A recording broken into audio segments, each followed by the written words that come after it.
स्वागत है दोस्तों जेएस नोवेल वर्ल्ड में। जहां हर कहानी में छुपा एक रोमांच, हंसी के ठहाके और थोड़ी सी ट्रिल। तो तैयार हो जाइए, क्योंकि अब शुरू होने वाला है एक नया किस्सा जो आपको ले जाएगा हंसी और रोमांच से भरी इस दुनिया में। रणवीर हवेली से निकले संकल्पी युवक की छवि रिया के मन में कौंध गई, जिसने एक बर्फीले दिन वैभवशाली भीड़ भरी एकाकीपन की ओर पीट कर दी थी। हाउतन हाउतन सर्वलोक की शीर्ष 10 युद्ध रैंकिंग की घोषणा के बीच रिया ने उन परिचित अक्षरों को सुना। उसने राजवंश के सबसे प्रतिष्ठित उपनामों में से एक को त्याग दिया था, खुद को हाउतन कहता था। क्या ये केवल नाम का संयोग था, या वही व्यक्ति? रिया की निगाहें गड़ गईं। जितना अधिक उसने देखा, उतना ही उसे लगा कि दूसरे की शक्ल में हल्की सी समानता है। हालांकि उसकी आभा रिया के लिए पूरी तरह से अपरिचित थी। उसके बचपन के साथी की उपस्थिति और महक बहुत परिचित थी। गलती की कोई संभावना नहीं थी, ये निश्चित रूप से वही व्यक्ति नहीं था। लेकिन नाम एक जैसा कैसे हो सकता है? उसने उत्सुकता से घूर कर देखा। उसके दिल में अचानक संपर्क साधने की इच्छा हुई। तुम साधना मार्ग लोक का वीर हाउतन द्वारा रोके जाने पर साधु जयवंत क्रोध से वीर को घूरने लगा। उसने क्षण भर पहले अपनी पूरी शक्ति का प्रदर्शन लगभग कर दिया था, फिर भी वीर ने उसे विफल कर दिया। क्या यही वीर के आत्मविश्वास का आधार था? वीर ने लापरवाही से अपनी तलवार पकड़ी और उदासीनता से कहा, लगता है दानव पथ में मेरा अवशोषण गहरा है, यहाँ तक कि एक अर्धसंत भी इसे दबा नहीं सकता। साधु जयवंत का चेहरा पीला पड़ गया। वह फिर से वार करने को आतुर था, लेकिन इससे उसकी बदनामी और होगी। वह इस मामले को आसानी से दबाना चाहता था, सबको अपने प्रतिद्वंद्वी का अपमानित और दयनीय चेहरा दिखाना चाहता था, लेकिन इसके बजाय वह खुद प्रतिद्वंद्वी के सामने दबा हुआ महसूस कर रहा था। यदि उसने एक और वार किया और हार गया, तो उसके बौद्ध संप्रदाय की प्रतिष्ठा पूरी तरह से मिट्टी में मिल जाएगी। क्या तुम उपदेश जारी नहीं रखोगे? तुम्हारा बुद्ध कुमार अभी भी मेरे पैर के नीचे ऊँघ रहा है।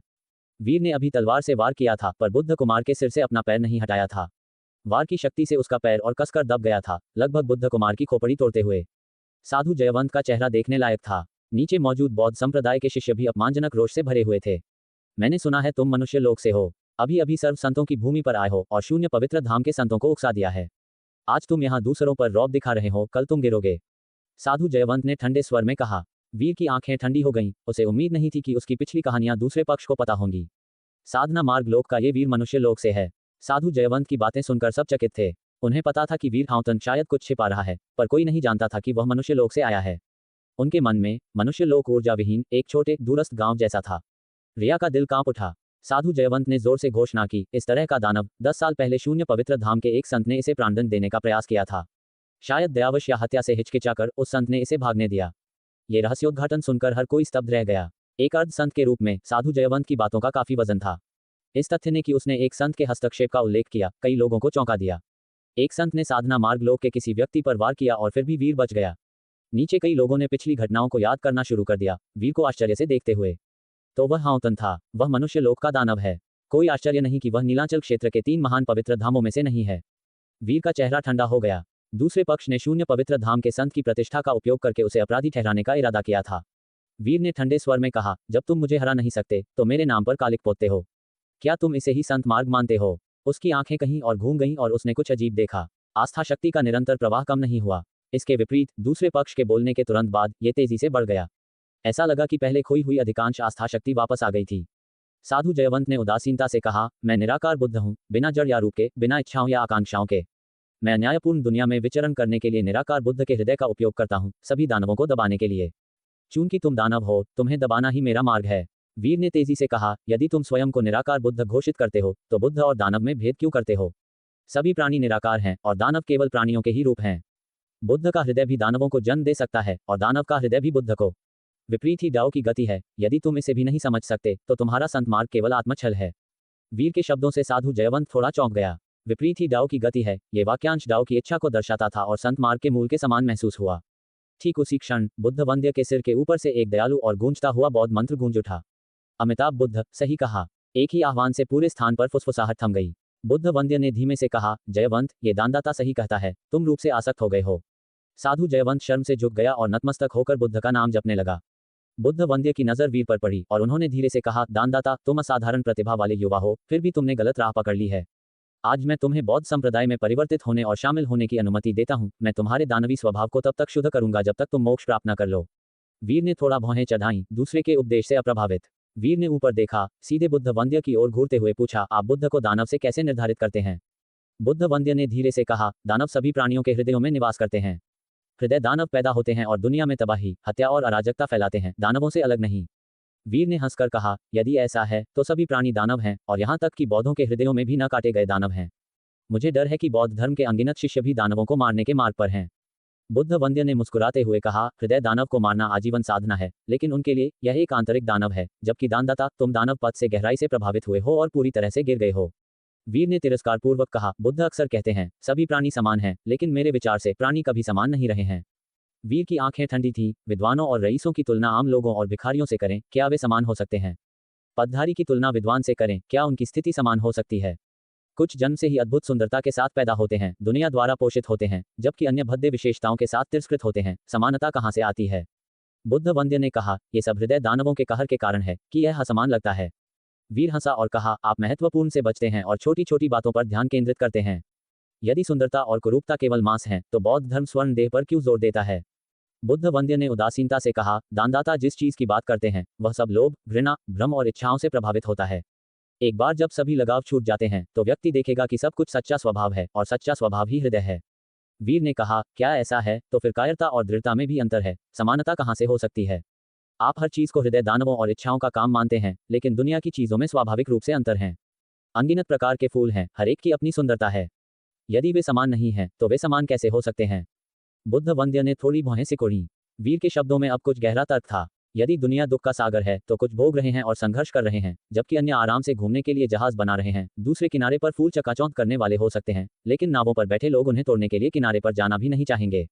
वीर ने सिर हिलाया, दुनिया स्वाभाविक रूप से असमान है। चील और गौरैया प्रकृति से शिकारी और शिकार हैं। यदि आप समानता चाहते हैं, तो आप केवल चील के पंजे तोड़ सकते हैं, शिकार कुत्ते के नुकीले दांत तोड़ सकते हैं, अन्यथा आप उन्हें खरगोशों की तरह विनम्र कैसे बना सकते हैं? यह ऐसा है जैसे आप दुनिया को हृदय दानवों से छुटकारा दिलाना चाहते हैं, शक्तिशाली को विनम्र बनाना चाहते हैं। लेकिन विरोधाभासी रूप से इसमें बोधिसत्व और अरहत हैं और बुद्धों के बीच अंतर हैं। जब आपके शिष्य आपसे मिलते हैं तो वे झुकते क्यों नहीं हैं? उन दोनों के बीच संवाद सुनकर अनगिनत लोग चकित थे। साहित्य साधु के होठों पर एक मुस्कान थी, उनकी आंखों में प्रशंसा का भाव था। वह वीर में एक संत की रूपरेखा और संत मार्ग के बीज को अंकुरित होते देख रहे थे। साधनाचार्य ने कहा, भूत और वर्तमान सब कुछ नियत है। छोटे पुण्यात्मा, तुम केवल ये जीवन देखते हो, यह नहीं जानते कि हर चीज का कारण और परिणाम है, सब कुछ भाग्य है। आज का गरुड़ पिछले जीवन में गौरांग रहा होगा, कर्मों का ऋण चुका रहा होगा। आज का राजघराना पिछले जीवन में कोई भिखारी रहा होगा, लाभ और हानि भाग्य द्वारा निर्धारित होती है। ये भी बौद्ध धर्म का एक और हिस्सा है जो संत पद के निर्माण में सहायता करता है, कर्म और पुनर्जन्म। इस प्रकार सभी प्राणी समान हैं कि अवधारणा पूरी हो सकती है। ये सुनकर वीर थोड़ा मुस्कुराया। वह जानता था कि बौद्ध धर्म अतीत, वर्तमान और भविष्य की बात करता है। मैं केवल इस जीवन की साधना करता हूँ, अपने पिछले जीवन की नहीं। नहीं, मैं अतीत की चिंता करता हूँ। वर्तमान में जीकर मैं केवल इसी क्षण को अपना मानता हूँ। वीर ने कहा, इसके अलावा चूंकि आपने कहा कि यह पिछले जन्मों का भाग्य है, कारण और परिणाम है, जिसका अर्थ है कि परिणाम समान नहीं है, जो ये भी दर्शाता है कि गरुड़ और गौरांग के बीच अंतर है। ये सिर्फ इतना है कि अतीत और भविष्य के कर्म क्षतिपूर्ति करते हैं और परिवर्तित होते हैं। यदि हम केवल इस जीवन की बात करें तो सब कुछ अलग है। साधनाचार्य ने शांति से कहा, एक रेत का दाना, एक बुद्ध देश, तुम केवल एक फूल को देखते हो, पूरी पत्ती को नहीं। वीर ने उसकी ओर देखा और एक एक शब्द में कहा, मैं केवल इतना जानता हूं कि यद्यपि संसार असमान है, फिर भी मैं इसे संजोता हूं। हर चीज में अपनी कमी है, पूर्णता क्यों खोजें? मैं जानता हूं कि फूल, घास, पेड़ नाग दानवों से तुलनीय नहीं है, और मैं ये दावा नहीं करूंगा कि फूल या घास उनसे प्रतिस्पर्धा कर सकते हैं, फिर भी मैं उन्हें संजोता हूं। मैं जानता हूं कि साधारण लोग और भिखारी जमींदारों और धनवानों के बराबर नहीं है, फिर भी मैं उनके साथ साधना पर चर्चा करना, साथ में पीना और चित्र बनाना चाहता हूं। मैं जानता हूं कि चांदनी की चमक कभी सूर्य की बराबरी नहीं करेगी, फिर भी मैं चांदनी की शुद्धता पर अचंभित होता हूं। चीजें असमान हैं, लेकिन यह असमानता ही सब कुछ शानदार और आकर्षक बनाती है, और मैं नाग दानवों की शक्ति, फूलों की सुंदरता, बहते पानी की सूक्ष्मता, पहाड़ों के दृश्य की सराहना करता हूं। चीजें असमान हैं और इसी कारण से मैं उन्हें संजोता हूं। उसके शब्द जोर से गूंजे और आकाश और पृथ्वी के बीच एक हल्की सी साधना की गूंज सुनाई दी। वीर के बगल में साधना की एक हल्की वज्र ध्वनि जैसी अनुगूंज भी थी। कई लोगों को वीर के शब्द सुनकर विस्मय और सदमे का एहसास हुआ। उस मंच पर युवा वीर एक बुद्ध पुत्र पर खड़ा होकर साधनाचार्य के साथ बहस कर रहा था। उसका आसन ऐसा था मानो वह आसमान को भेद रहा हो, एक शक्तिशाली और सीधा आभा बिखेर रहा था। ये दृश्य अनगिनत लोगों के दिमाग में गहराई से अंकित हो गया। इसके अलावा साधना की गहरी गूंज के साथ ऐसा लगा कि उन्होंने वीर के साधना विचारों को भी समझा है। सूर्य और चंद्रमा, साफ या बादल छाए हुए, हर चीज में अपनी खामियां हैं, फिर भी हर चीज में अपनी ताकत है। स्वाभाविक रूप से मजबूत लोग साधारण व्यक्तियों से श्रेष्ठ होते हैं, यही उनका लाभ है। यदि हर कोई समान होता तो ये सभी के तेज को छीन लेता, जिससे सब कुछ सामान्य हो जाता। यह अवधारणा बौद्ध धर्म की शिक्षा के विपरीत है कि सभी प्राणी निराकार हैं, सभी प्राणी मैं हूं, मैं ही सभी प्राणी हूं। और वीर के शब्दों में उसके साधना विचार ये थे कि सभी प्राणी वास्तव में प्राणी हैं, मैं उनमें से एक हूं, दुनिया की हर चीज भी प्राणियों का एक हिस्सा है। हर कोई अपनी चमक से चमक रहा है, चमक के लिए प्रतिस्पर्धा करने की कोई आवश्यकता नहीं है, हर कोई अपने आप में चमक रहा है। बुद्ध पथ की तुलना में कई लोगों को अचानक वीर के साधना विचारों के लिए एक आकांक्षा और प्रेम महसूस हुआ। वीर के बगल में गूंजती महान साधना की वज्र ध्वनि को सुनकर साधनाचार्य की आंखें, जो करुणा और मुस्कान से भरी थीं, अचानक थोड़ी कम हो गईं, ये संकेत देते हुए कि वीर के शब्द केवल कोरी बड़बड़ाहट नहीं थे, बल्कि उन्हें आकाश और पृथ्वी से मान्यता मिली थी, जिससे संत पद का भ्रूण रूप बनना शुरू हो गया था। बौद्ध पवित्र भवन में वज्र ध्वनि मीनारें हैं, जिनका नाम महान साधना की वज्र ध्वनि पर रखा गया है, जो अर्ध संत में कदम रखने के लिए एक आवश्यक प्रक्रिया है। वह वास्तव में पहले से ही अपने साधना विचारों को रखता है, लगभग संत पद का भ्रूण रूप बना रहा है। बौद्ध धर्म का सब में है, उसका अद्वितीय में है। अगर संत पद ठोस हो जाता है तो ये कौन सा मार्ग होगा? एक संत के साथ बहस करना, महान साधना की वज्र ध्वनि के माध्यम से साबित करना बहुत अतिशयोक्तिपूर्ण है। ये किस प्रकार का युग में एक दैत्य है? इस दृश्य को देखकर अनगिनत लोग पूरी तरह से हैरान थे। ये स्थिति, यहाँ तक कि सभी लोगों के बीच सर्वोच्च प्रतिभा युद्ध की तुलना में भी मेल नहीं खा सकती है। कल्पना करना कठिन है, अगर यह युवा उस सभी लोगों के बीच संघर्ष में भाग लेने जाता है तो ये कितना शानदार होगा। बुद्ध भवन में खड्ग साधु ज्ञानदेव की अभिव्यक्ति थोड़ी तेज हो गई। वह सभी जीवित प्राणियों के खड्ग साधना का अभ्यास करते हैं, और वीर के शब्दों से गूंजती महान साधना की वज्र ध्वनि ने उनके स्वयं के खड्ग साधना में एक नई चमक जोड़ दी। दूर खड्ग साधु पवित्र धाम में खड्ग शिखर के किनारे खड्ग स्वामी मुलायम चांदी के वस्त्र पहने हुए सीधे बैठे थे, मछली नहीं पकड़ रहे थे। इस समय ऐसा लगा जैसे उन्होंने कुछ सुना है। उनके होंठ हल्के से मुस्कुराए। आवंटित युद्ध बौद्ध पवित्र भवन में आयोजित किया जाता है, उस भूमि के कानूनों में ढील दी गई है, उनका जांच स्वाभाविक रूप से अपमानजनक नहीं माना जाता था। ये युवा वास्तव में मुझे आश्चर्यचकित करता है। खड्ग स्वामी अपनी आंखों में मुस्कुराते हुए उस युवक के साथ बिताए गए दिनों को याद करते हैं। अभय यहाँ खड्ग साधना को समझने के लिए मछली पकड़ने के लिए आए थे। क्या ये युवक उनके साथ पूरे दिन संत पद को समझने के लिए गया था? लेकिन जब उन्होंने मछली पकड़ने पर दूसरे पक्ष की उत्साहित अभिव्यक्ति को याद किया तो उन्होंने चुपके से अस्वीकार में सिर हिलाया। हालांकि ऐसे स्वभाव के साथ ऐसा लगता है कि उन्होंने अनजाने में उसे यह संत पद समझने दिया था। छोटे भाई, इस बच्चे के शब्द आपके खड्ग साधना को अगले स्तर तक ले जाने चाहिए। खड्ग स्वामी उस दूरी की ओर बह गए, उनकी आंखें थोड़ी सिकुड़ गईं, एक तीखे खड्ग इरादे को पार करते हुए। खड्ग साधु ज्ञानदेव जिस सभी जीवित प्राणियों के खड्ग साधना का अभ्यास करते हैं, उससे अलग वह आकाश और पृथ्वी के खड्ग साधना का अभ्यास करते हैं। आकाश और पृथ्वी के साथ एक तलवार स्थापित करना, सभी चीजों से अप्रभावित। कोई आश्चर्य नहीं कि सर्वोच्च संत द्वार के तहत उस पर घात लगाया गया था। ये प्रतिभा अगर शत्रु बनाया जाए तो वास्तव में भयानक है। खड्ग स्वामी ने खुद से बुदबुदाया, अचानक धीरे धीरे खड़े हो गए, थोड़ा अपना हाथ उठाया, खड्ग शिखर से खड्ग शिखर के आकार से मिलती जुलती एक आत्मा को प्रक्षेपित किया। यह आत्मा एक भूत की तरह खड्ग शिखर के भीतर से बाहर निकली, फिर अचानक सिकुड़ गई, एक तलवार जैसी आत्मा में परिवर्तित हो गई। उसी समय बौद्ध पवित्र भवन में वीर ने गूंजती साधना वज्र ध्वनि को सुना और क्षण भर के लिए हक्का बक्का रह गया। जल्द ही वज्र ध्वनि के भीतर से एक विशाल साधना विचार को महसूस किया। ये पहचान की एक भावना थी जिसने उसे दृढ़ विश्वास का एहसास कराया। क्या मेरे खाली विचार भी संत पद प्राप्त कर सकते हैं? वीर हक्का बक्का था और खुद से बुदबुदा उठा। ऐसा नहीं था कि उसने खुद को कम आंका, बल्कि संत पद एक महान मार्ग है जो युगों से प्रसिद्ध रहा है। हालांकि वीर को बौद्ध संप्रदायों से नफरत थी, वह जानता था कि अनगिनत खोई हुई आत्माओं ने बौद्ध धर्म में मोक्ष पाया है। कोई भी संत पद दुनिया पर एक गहरा प्रभाव डालता है, जैसे खड्ग साधु ज्ञानदेव जो खड्ग साधना के शिखर का प्रतीक हैं, दुनिया के सभी तलवार साधकों के लिए पर्वत शिखर। साहित्य साधु शिष्यवृत्ति की परम साधना का प्रतिनिधित्व करते हैं, और बुद्ध पद भी समान है। हालांकि वे ताकत में भिन्न हो सकते हैं, हर किसी का अपना प्रभाव होता है। जहां तक उसका सवाल है, दुनिया में भटकने वाला एक लापरवाह दिल, उसने कभी खुद को बहुत ऊंचा नहीं रखा, न ही खुद को छोटा माना। उसने कभी नहीं सोचा था कि अपने पैनल को अपग्रेड करने के अलावा उसके इरादों को भी आकाश और पृथ्वी से मान्यता मिल सकती है। दुनिया में अनगिनत मार्गों में सभी के अपने आश्चर्य हैं। वीर को कुछ अचानक अंतर्दृष्टि मिली, जिससे उसे अचानक ज्ञानोदय का एहसास हुआ। इस क्षण उसके भीतर एक शक्ति घनीभूत हो रही थी, संत पद का नवजात रूप। एक बार पूरी तरह से गठित हो जाने के बाद वह अर्ध संत में कदम रख सकता था, साधना कानूनों की सीमाओं को पार कर सकता था, संत पद को एक पुल के रूप में उपयोग कर सकता था, और आकाश और पृथ्वी की शक्ति के साथ एक पुल स्थापित कर सकता था। ये भावना अमर में परिवर्तन के समान थी, लेकिन अलग थी। अमर में परिवर्तन खुद को विलय करने के बारे में है, जबकि यह एक पुल बनाने के बारे में है। अचानक वीर ने महसूस किया कि कुछ चरम लोक एक बाद के लोक के समान है। यदि कोई चरम लोक खोल सकता है, तो यह अग्रिम में एक निश्चित लोक की शक्तियों के एक हिस्से में निपुण होने के बराबर होगा। उदाहरण के लिए, विनाश पलक झपकना केवल 15 कोस चरम लोक में है, लेकिन 15 कोस लोक में इसमें महारत हासिल करने का मतलब है कि इसका पलक झपकना भयानक है। चतुर्स्तंभ लोक के साधना आकर्षण तत्काल दूरसंचालन को पूरी तरह से पार करता है, और आकाश और पृथ्वी की शक्ति को बुलाकर अमर में परिवर्तन एक संत द्वारा एक पुल स्थापित करने और आकाश और पृथ्वी से शक्ति उधार लेने के समान लगता है। लेकिन चूंकि किसी की व्यक्तिगत इच्छा सीमित है, भले ही कोई आकाश और पृथ्वी के साथ विलय हो जाए, उधार ली गई शक्ति सीमित है। जब तक कि कोई अंतिम लोक आकाशीय पूज्य तक नहीं पहुंच जाता, तभी कोई अकल्पनीय पराक्रमी शक्ति के साथ आकाश और पृथ्वी को आदेश दे सकता है ताकि दुनिया के सभी कानूनों और शक्तियों में हेरफेर किया जा सके। संत पद का उपयोग करके एक पुल स्थापित करके और शक्ति उधार लेकर, जब तक संत पद स्थिर है, शक्ति लगातार प्रवाहित होती है। इसलिए कोई भी सभी लोगों पर इच्छा से प्रतिबिंबित कर सकता है और एकमात्र विचार से अवतार रूप में परिवर्तित हो सकता है। वीर की आंखें थोड़ी अनुपस्थित हो गईं, क्योंकि उसके विचार अनंत तक फैले हुए थे। लेकिन जल्द ही बुद्ध के नाम का एक मंत्र उसके चेतना के सागर में गूंज उठा, उसके कई विचारों को बाधित कर दिया, और वह होश में वापस आ गया। ऊपर देखते हुए उसने साधनाचार्य को करुणापूर्ण अभिव्यक्ति के साथ देखा, धीरे से बौद्ध शास्त्रों को बोलते हुए, छोटे पुण्यात्मा, तुम्हारा दैत्य विचार गहरा है, महान साधना वज्र ध्वनि को आह्वान कर रहा है, अपने स्वयं के साधना विचार को बना रहा है। यदि तुम गहराई में जाओगे तो दुनिया में एक और दानव स्वामी होगा। उसका शरीर बौद्ध प्रकाश में फूट पड़ा और उसके सिर के पीछे पुण्य चक्र और भी चमकदार हो गया।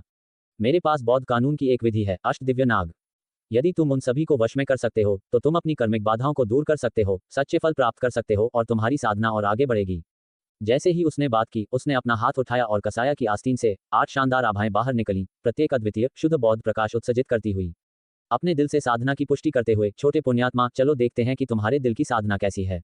साधनाचार्य मुस्कुराया, वीर की सहायता करने के लिए प्रतीत हुआ। लेकिन वीर ने उन 8 आभाओं से एक भयानक खतरा महसूस किया। उसकी अभिव्यक्ति अचानक बदल गई और कहा, एक पूजनीय साधनाचार्य संत के रूप में क्या आप मेरे खिलाफ एक कदम उठा रहे हैं? छोटे पुण्यात्मा, ये बौद्ध कानून साधना के बारे में बात करता है, पुण्य के बारे में नहीं। तुम्हें चिंता करने की आवश्यकता नहीं है।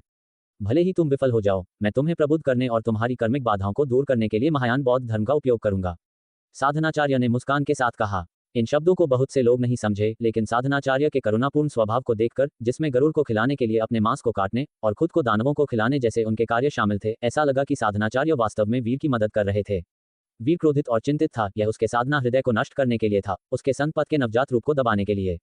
मैं अपनी साधना का पालन करता हूं, तुम अपना बुद्ध साधना करते हो। सही और दैत्य के बीच अंतर क्यों होना चाहिए? जहां बुद्ध है वहां दैत्य है। अगर बुद्ध को दैत्य कहा जाता है तो दैत्य को क्या कहा जाता है? वीर ने आकाश की ओर गरजते हुए एक दहाड़ निकाली। उसके संत पद का बीज अभी अभी अंकुरित हुआ था, फिर भी वे उसके साधना विचारों को काटना चाहते थे। ऐसे कार्य, हालांकि उसके जीवन पर लक्ष्य नहीं थे, धूप अग्नि को नष्ट करने से अधिक क्रूर थे। छोटे पुण्यात्मा, यदि तुम वास्तव में महान साधना करते हो तो ये बौद्ध कानून तुम्हें प्रभावित नहीं करेगा। साधनाचार्य ने कहा। वीर को इन शब्दों पर विश्वास नहीं था, लेकिन साधनाचार्य का स्पष्ट रूप से ये भी मतलब था कि नीलांचल क्षेत्र के प्राणियों को सुनने के लिए। नीचे कई बौद्ध शिष्यों ने एक स्वर में प्रशंसा की, साधनाचार्य की करुणा का जाप करते हुए। अतुल्य ने वीर को ठंडे ढंग से देखा, ये जानकर कि यह उगता सितारा गिरने वाला था, चाहे वह दानवों का पहलू हो या बुद्ध का, वे सभी निराकार थे, और यदि यह निराकार था तो इसका पतन नगण्य था। वीर ने साधनाचार्य को घूर कर देखा, अपने दांत पीसते हुए। यदि इस क्षण अनगिनत लोगों का ध्यान नहीं होता तो साधनाचार्य शायद उसके संत पद को नष्ट करने से अधिक करते। यदि वह भाग नहीं सकता तो झुककर जीने से खड़ा होकर मरना बेहतर है। इसके अलावा पहले दिव्य रक्त को पीछे छोड़ने के बाद उसके जीवन को काटना एक विकल्प नहीं था, ये केवल एक साधना फल के लिए एक युद्ध था। शू 8 आभाएं अचानक वीर की ओर दौड़ी, एक विशाल सांस लेते हुए, बौद्ध प्रकाश कमल मंचों और फूलों को बाहर निकालता हुआ, शून्य में कमल खिलते हुए। वीर ने एक दहाड़ निकाली, उसका चरम लोभ प्रकट हुआ, लेकिन वे 8 आभाएं शक्ति स्तरों को पार करती हुई प्रतीत हुई, संत पद से उत्पन्न हुई, केवल संत पद ही उनका सामना कर सकता था। ऐसी रणनीतियां यहां तक कि एक गंभीर प्रतियोगिता भी मानी जा सकती थीं। साहित्य साधु और खड्ग साधु ज्ञानदेव ने यह देखा, उनकी भौहें थोड़ी सिकुड़ गईं, लेकिन वे चुप रहे, वीर की योग्यता को देखते हुए। हा। जैसे ही 8 प्रकाश किरणें एक बुद्ध हथेली बनाने के लिए अभिसरण हुई जो आकाश और पृथ्वी को जोड़ती हुई प्रतीत हुई, जिसका लक्ष्य नीचे सब कुछ दबाना था, अचानक एक जोरदार और गूंजने वाला हास्य भूमि पर गूंज उठा। ये हास्य दूर से आ रहा था और करीब आ रहा था, हवा की आवाज के साथ आकाश को पार करता था। लगभग तुरंत एक चकाचौंध करने वाली और भयानक सफेद बिजली दिखाई दी, जिसने उस बुद्ध हथेली को फाड़ दिया। वज्र ध्वनि चारों ओर सांपों की तरह घूमती थी और हवा और बादलों में एक हिंसक परिवर्तन हुआ। उसी समय एक हरी पोशाक में एक आकृति एक महान दूरी से आराम से कदमों के साथ पहुंची। हालांकि उसकी चाल धीमी और अजल्दी थी, हर कदम के साथ उसने अंतरिक्ष के विशाल विस्तार को पार किया, और पलक झपकते ही वह बुद्ध भवन के ऊपर, बौद्ध पवित्र भवन में पहुंच गया। 3 संतों के विपक्ष में खड़ा था। उसके लंबे भूरे बाल हवा में लहरा रहे थे और उसने जो हरी पोशाक पहनी थी वह फूल रही थी। एक साधारण लकड़ी की हैपिन के साथ सबसे ऊपर उसके चेहरे पर एक हल्की मुस्कान थी। हाथों को अपनी पीठ के पीछे बांधे हुए उसने साधनाचार्य को उदासीनता से देखा, उसकी आंखों में उपहास का एक संकेत था। फिर उसने लड़ाई के मंच पर युवा की ओर नीचे देखा, जिसकी अभिव्यक्ति सदमे और क्रोध से हैरानी में चली गई थी, और एक दांतेदार मुस्कान के साथ उसने कहा, छोटे वीर, बहुत समय हो गया। परिचित आवाज और शब्दों ने वीर को एक तंद्रा में भेज दिया। ऐसा लगा जैसे उसका खून उमड़ना और उबलना शुरू हो गया है, उसके दिल में उत्साह जगाता हुआ। वह उस आकृति को बहुत अच्छे से जानता था, हालांकि स्वभाव थोड़ा बदल गया था, अधिक अलौकिक और उत्कृष्ट। वीर उसे न तो गलत समझेगा और न ही गलत पहचानेगा। वह फणीश्वर था, चोर साधु फणीश्वर। वीर के दिल में उथल पुथल भर गई। उसने फणीश्वर से यहाँ मिलने की उम्मीद नहीं की थी। पहले जब वह मोह नदी गया था और फणीश्वर के आत्मा विचार को जारी किया था, जबकि फणीश्वर का आत्माहीन शरीर देवद्वार दर्रा पर रहा था, रश्मि ने उसे सूचित किया था कि फणीश्वर चला गया था, सभी संतों की भूमि में उसका इंतजार कर रहा था। वीर को अभी तक उसे खोजने का मौका नहीं मिला था, फिर भी फणीश्वर उसे पहले मिला था, यहाँ एक दूसरे से मिलने के लिए। यह आदमी कौन है? एक संत। वह एक संत है। भाग्य जमा होते हैं और साधना उसे घेर लेती है। ये कौन सा संत हो सकता है? फणीश्वर को देखकर कई लोग हक्का बक्का और हैरान थे। साहित्य साधु और खड्ग साधु ज्ञानदेव ने उसे एक बार में पहचान लिया, वह चोर साधु था। 1 दशक पहले ये सुना गया था कि इस चोर साधु ने एक छलांग में त्रय संकट संत लोक में कदम रखा था, आकाशीय संकट को पार कर लिया था, और उसके पार होने की विधि असाधारण रूप से खर्चीली थी। जबकि अन्य संतों ने आकाशीय संकट का विरोध किया, उसने वास्तव में आकाशीय संकट की शक्ति को चुरा लिया और आकाशीय संकट का सामना करने के लिए इसका उपयोग किया। उस संकट प्रकाश की चकाचौंध करने वाली शक्ति उसका कार्य थी। एक संत का आकाशीय संकट उसके हमले की विधि में बदल गया, वास्तव में भयानक। क्या यह उसका संप्रदाय हो सकता है? साहित्य साधु ने अपनी आंखों में एक चमक के साथ सोचा। पहले संदेह था कि उसके पीछे उसके जैसा एक आकाशीय गौरव महान आकृति होनी चाहिए, लेकिन उसे उम्मीद नहीं थी कि यह संत होगा। खड्ग साधु पवित्र धाम के भीतर दूर खड्ग शिखर द्वारा खड्ग शिखर की कलाकृति आत्मा को पकड़े हुए आकृति ने आंखों को थोड़ा सिकुड़ा लिया, फिर उदासीनता से मुस्कुराया, जिससे खड्ग आत्मा दूर हो गई और खड्ग शिखर में वापस आ गई।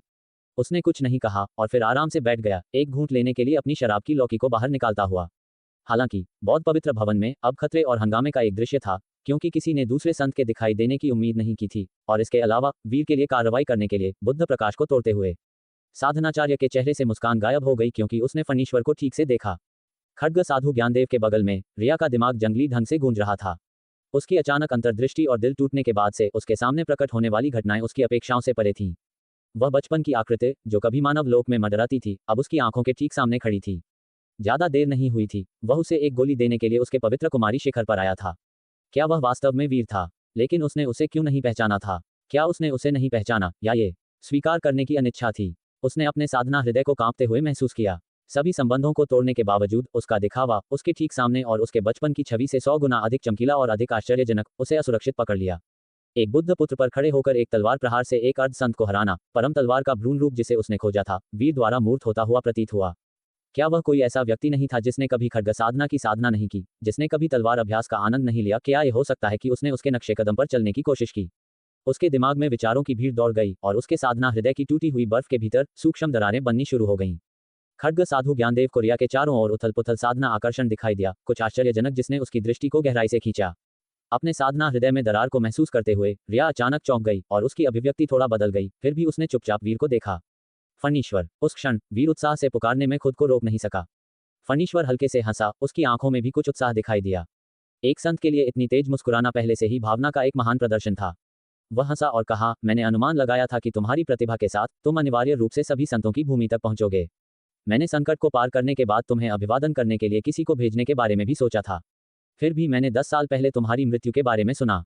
वह शून्य संत घिनौना था, साधना कानून लोक के किसी व्यक्ति पर घात लगाने वाला एक संत, शीर्षक के पूरी तरह से अयोग्य। बात करते हुए उसने वीर को देखा और फिर से मुस्कुराया। अच्छा हुआ कि तुम नहीं मरे, अच्छा हुआ कि तुम नहीं मरे। मुझे पता था कि तुम भाग्यशाली थे, छोटे वीर। तुम अपने माता पिता द्वारा संवारे नहीं जा सकते हो, लेकिन तुम्हारे पास निश्चित रूप से एक महान भाग्य है। वीर ने उत्साह और लाचारी के एक स्पर्श के साथ जवाब दिया। अतीत को उठाने के लिए अनिच्छुक और जिज्ञासु, उसने पूछा, तुमने मुझे कैसे ढूंढा? मैंने सोचा था कि तुम मर चुके हो। मैंने उस जगह की तलाश की जहां उस शून्य संत ने तुम्हारा जीवन लिया था, लेकिन उसने तुम्हें शून्य में मार डाला था, और उस डोमेन का एक मास्टर होने के नाते उसने अपने निशान को ढक दिया था, जिससे वे अगम्य हो गए थे।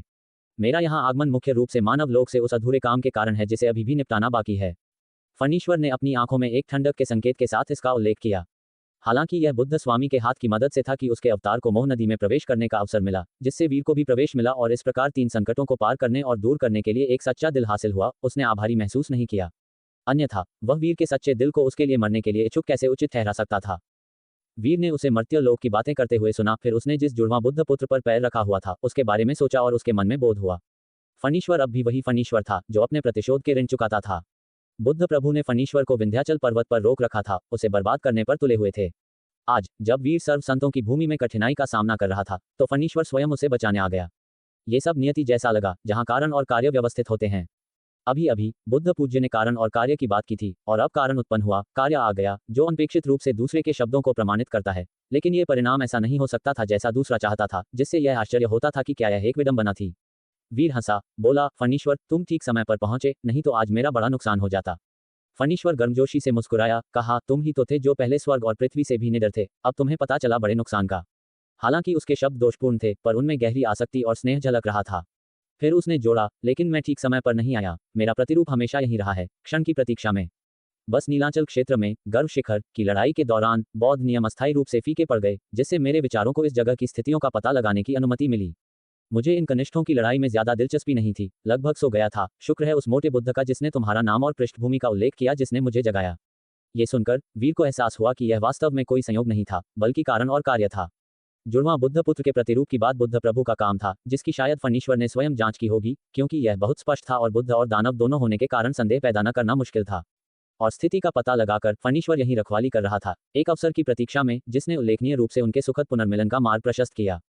यद्यपि फणीश्वर ने लापरवाही से बात की, वीर उसके भीतर की सच्चाई को महसूस कर सकता था। कनिष्ठों की लड़ाई देखने में कोई दिलचस्पी नहीं थी, लेकिन भीड़ भाड़ में उसका नाम उठने से वह चौंक गया था। इस बड़े और छोटे की प्रश्न उत्तर को सुनकर पूरी भीड़ स्तब्ध थी। ये स्पष्ट था कि ये दोनों केवल गुरु शिष्य का संबंध नहीं, बल्कि करीबी दोस्त थे। एक साधना नियम लोक का व्यक्ति एक संत के साथ घनिष्ठ मित्र। दोनों का पुनर्मिलन और बातचीत, ऐसा लगा जैसे वे बाकी सभी को बाहर कर रहे हों, लेकिन फणीश्वर के शब्दों ने बुद्ध पूज्य के चेहरे पर उदासी ला दी। उसे पता नहीं था कि उसके विरोधी का एक प्रतिरूप यहाँ प्रतीक्षा कर रहा था। सौभाग्य से जुड़वां बुद्ध पुत्र हमेशा संत पर्वत में पीछे हटकर शिक्षाओं को समझ रहा था, शायद ही कभी नीचे उतरता था, अन्यथा वह अपने विरोधी को एक मौका दे सकता था। केवल उसके दिल में ही ठंडक नहीं महसूस हुई, बल्कि बौद्ध संप्रदाय के अन्य शिष्य भी चकित थे। उन्हें एहसास हुआ कि उनके संप्रदाय को एक संत ने निशाना बनाया हुआ है। अचानक उन्हें एक भयानक अनुभूति हुई, जैसे किसी भयंकर बाघ द्वारा उनका पीछा किया जा रहा हो।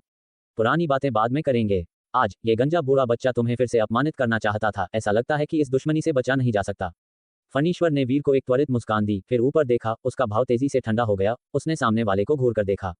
बुद्ध पूज्य का भी शांत आचरण था। उसने फणीश्वर से आंखें मिलाईं। दोनों अर्ध देवताओं ने त्रय आपदाओं को पार कर लिया था और उनके बीच एक सच्ची प्रतियोगिता का निर्धारण करना कठिन होगा। बुद्ध कहते हैं। जैसे ही बुद्ध पूज्य ने बोलना शुरू किया, फणीश्वर अचानक चिल्लाया, हट जाओ। साहित्य साधु छंदों में बोला, लेकिन फणीश्वर ने गाली दी, अनगिनत लोगों को चौंका दिया, जिन्हें उम्मीद नहीं थी कि एक संत एक मर्त्य की तरह अश्लील रूप से शाप देगा। अपने शब्दों के साथ ही फणीश्वर ने अपनी हथेली उठाई। उसकी हथेली में तीव्र आपदा ज्योति प्रकट हुई, जो एक वज्र भाले में बदल गई और विरोधी की ओर उड़ गई। बुद्ध पूज्य का रंग थोड़ा बदल गया। उसने तुरंत अपना हाथ उठाया, उसकी हथेली में बुद्ध ज्योति खिल उठी, मंत्र प्रकट हुए। वह सहस्र विश्व समता साधना का अभ्यास करता था। सर्वोच्च संत के हमले का सामना करते हुए भी वह इसे बहुत कम कर सकता था, इसे समान मानते हुए। इस समता संत मार्ग के तहत वह बौद्ध नियम का उपयोग करके माप और दमन कर सकता था। अपने दायरे में उसकी युद्ध शक्ति सबसे अधिक थी। जैसे ही मंत्र प्रकट हुए, संत मार्ग चक्र घूम गए, आपदा ज्योति भी गायब हो गई, जैसा कि उसने तब पार किया था। लेकिन चूंकि उसने इसे तब पार कर लिया था, वह भी इसे पार कर सकता था। लेकिन फणीश्वर रुका नहीं। आपदा ज्योति उत्सर्जित हुई। उसने अचानक अपना हाथ उठाया, देवता हरण कला संचालित हुई। बुद्ध पूज्य के समता संत मार्ग सहित दुनिया के सभी साधनाओं तक पहुंच बनाई, इसे चुरा लिया और उसके खिलाफ कर दिया। अचानक शून्य कांप उठा। बुद्ध पूज्य के चारों ओर कमल का आसन सुनहरे चक्र के भंवरों को प्रकट करता हुआ आसपास के साधना फैल गए, फणीश्वर से टकरा गए। इस दृश्य ने अनगिनत दर्शकों को चौंका दिया, हतप्रभ कर दिया। जिसे शुरू में केवल पदों के लिए एक भयंकर विवाद माना गया था, उसने अब संतों के बीच एक महान युद्ध को उकसाया था।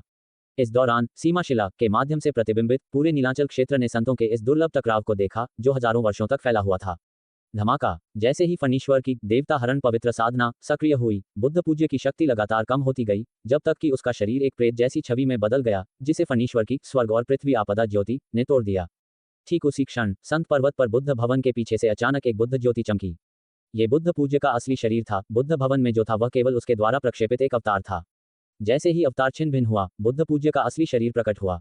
अपना हाथ उठाते हुए अंतहीन बौद्ध नियम ने अंतरिक्ष को घेर लिया, बुद्ध भवन के चारों ओर को चकाचौंध करने वाली सुनहरी चमक में प्रकाशित किया, अपने स्वयं के बुद्ध साधना क्षेत्र को प्रदर्शित किया। फणीश्वर ने एक ठंडी हंसी छोड़ी और इसी तरह अपने स्वयं के साधना क्षेत्र को प्रदर्शित किया, देवता हरण चरम क्षेत्र। साधना क्षेत्र के भीतर पवित्र साधना प्रसारित हुई, जो बुद्ध पूज्य के साधना क्षेत्र से टकराई, फिर भी इसने बुद्ध साधना क्षेत्र के भीतर की शक्ति को चुरा लिया। इस लंबे युद्ध में वह केवल मजबूत होगा, मुकाबले के दौरान विरोधी की शक्ति को लगातार चुराता रहेगा। बुद्ध पूज्य ने फणीश्वर द्वारा उत्पन्न परेशानी को महसूस किया। उसका चेहरा थोड़ा काला पड़ गया क्योंकि उसने फुसफुसाया, फूल फूल नहीं है, फल फल हैं। बाहरी शक्तियां एक बार चोरी हो जाने पर कभी भी वास्तव में तुम्हारी नहीं होती हैं।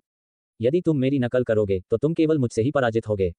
उसका शरीर अचानक फैल गया, एक विशाल धर्म स्वरूप प्रकट हुआ, विरोधाभासी रूप से स्वेच्छा से फणीश्वर को शक्ति भेज रहा था। फिर भी उस शक्ति में समता संत साधना थी, जिसने बदले में फणीश्वर के अंदर की शक्ति को दबा दिया। फणीश्वर ने उपहास किया, उसकी पवित्र साधना प्रसारित हुई, तुरंत इस बंधन को फाड़ दिया। दिव्य रूप से सरल, मेरी चोरी उनकी चोरी नहीं है, सभी चीजें मेरे द्वारा ली जाती हैं।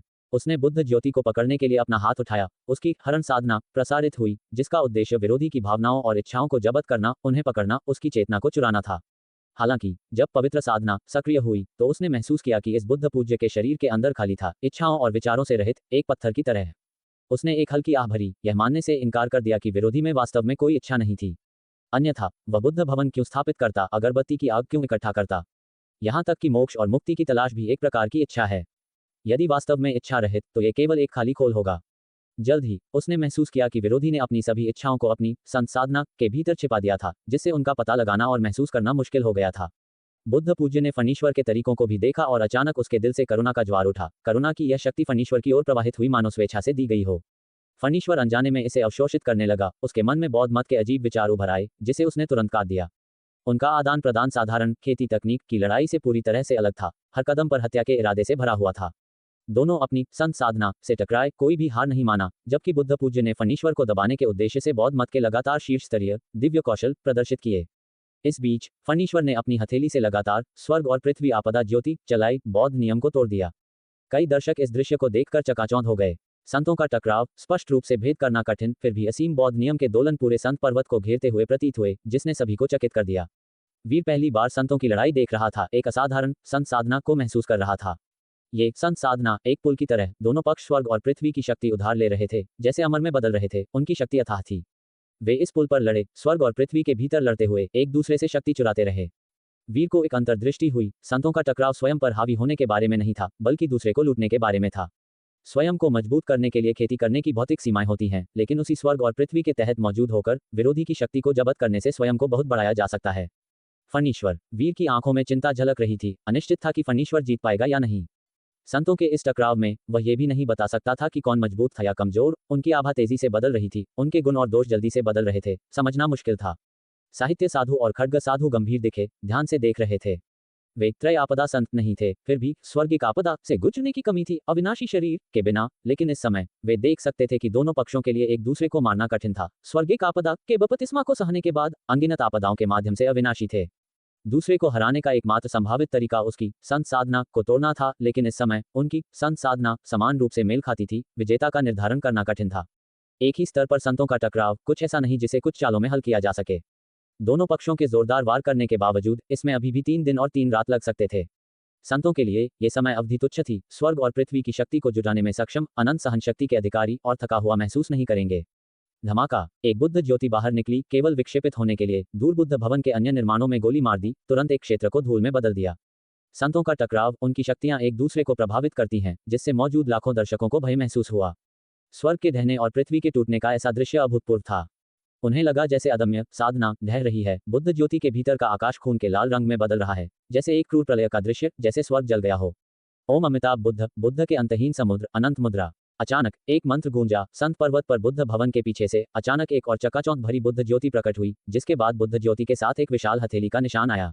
उस हथेली के निशान ने तुरंत पवित्र भूमि के ऊपर के पूरे आकाश को अस्पष्ट कर दिया, प्रकाश को ढक दिया, सूर्य और चंद्रमा को ढक दिया। एक बुद्ध हथेली जो हजारों फीट चौड़ी थी, पहाड़ की चोटी को पूरी तरह से ढांकती हुई प्रतीत होती थी। फणीश्वर ने भी दूसरे को देखा, उसकी आंखें थोड़ी सिकुड़ गईं, फिर भी उसका भाव निडर था। क्या ये हरिद्दीप बुद्ध है, बौद्ध धर्म का दूसरा संत? कहा जाता है कि हरिद्दीप बुद्ध ने बहुत लंबे समय तक खेती की है, सबसे रहस्यमय तरीके से। हालांकि उसके मंदिर कम हैं, पर उपासक सभी राजा और रईस हैं। एक अंधेरे कमरे में 1000 साल एक ही दीपक सभी को रोशन करता है। हरिद्दीप बुद्ध बौद्ध धर्म का सदा जलने वाला दीपक है, और कहा जाता है कि उसकी खेती का समय बुद्ध पूज्य से भी अधिक है। हरिद्दीप बुद्ध को देखकर अनगिनत लोग उत्साहपूर्वक चर्चा करते हैं। कई लोगों ने इस रहस्यमय बुद्ध के बारे में सुना था, लेकिन उनके वास्तविक रूप की झलक देखना मुश्किल था। गुरुदेव, विमल ने हरिद्दीप बुद्ध को देखा, उसका चेहरा थोड़ा बदल गया और तुरंत उसने सिर झुका लिया। हरिद्दीप बुद्ध का चेहरा उदासीन था, न तो दयालु और न ही ठंडा हत्यारा। फिर भी उसके कमल के आसन पर तेल के दीपक की हरी बत्ती अचानक एक धुंधली हरी चमक के साथ तेज हो गई। उसने अपना हाथ उठाया, हरे दीपक को जलाने के लिए बौद्ध नियम को तेल के रूप में इस्तेमाल किया, और एक पल में बुद्ध ज्योति सुनहरी लपटों की तरह आकाश में छा गई। सभी घटना बुद्ध देश पुनर्जन्म का दूसरा किनारा। हरिद्दीप बुद्ध धीरे से बड़बड़ाया और बुद्ध ज्योति के कफन के नीचे उसका साधना क्षेत्र फैल गया, और एक अंधेरे औरोरा का उदय हुआ, जैसे कि यह सभी जीवन शक्ति को लूट सकता है। फणीश्वर की आंखें सिकुड़ गईं, और देवता हरण चरम क्षेत्र सिकुड़ गया। कहीं और बुद्ध पूज्य ने भी उसी समय अपना कदम उठाया। उसके धर्म स्वरूप के बाद हजारों हथेली के निशान थे, जो हजारों जन्मों में संचित खेती तकनीक थे। प्रत्येक हथेली का निशान एक जीवनकाल के दुख का प्रतिनिधित्व करता था। अब सभी फणीश्वर पर दबाव डाल रहे थे, जिससे वह हजारों जीवनकाल का दर्द सह रहा था। धमाका, लेकिन फणीश्वर का शरीर अचानक गायब हो गया। फिर अचानक हरिद्दीप बुद्ध के सामने प्रकट हुआ, हरे दीपक के लिए पहुंच गया, उसके भीतर की शक्ति को चुरा रहा था। बाती हिंसक रूप से हिलने लगी और तेल का एक हिस्सा चोरी हो गया।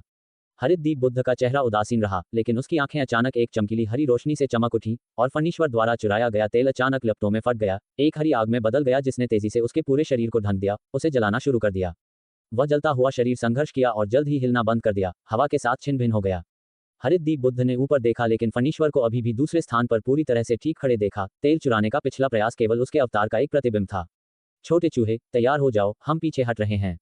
युद्ध के मंच पर वीर ने चिंतित अभिव्यक्ति पहनी हुई थी, लेकिन फिर उसने अचानक फणीश्वर की आवाज सुनी। वह थोड़ा रुका, लेकिन राहत की भावना ने उसे घेर लिया।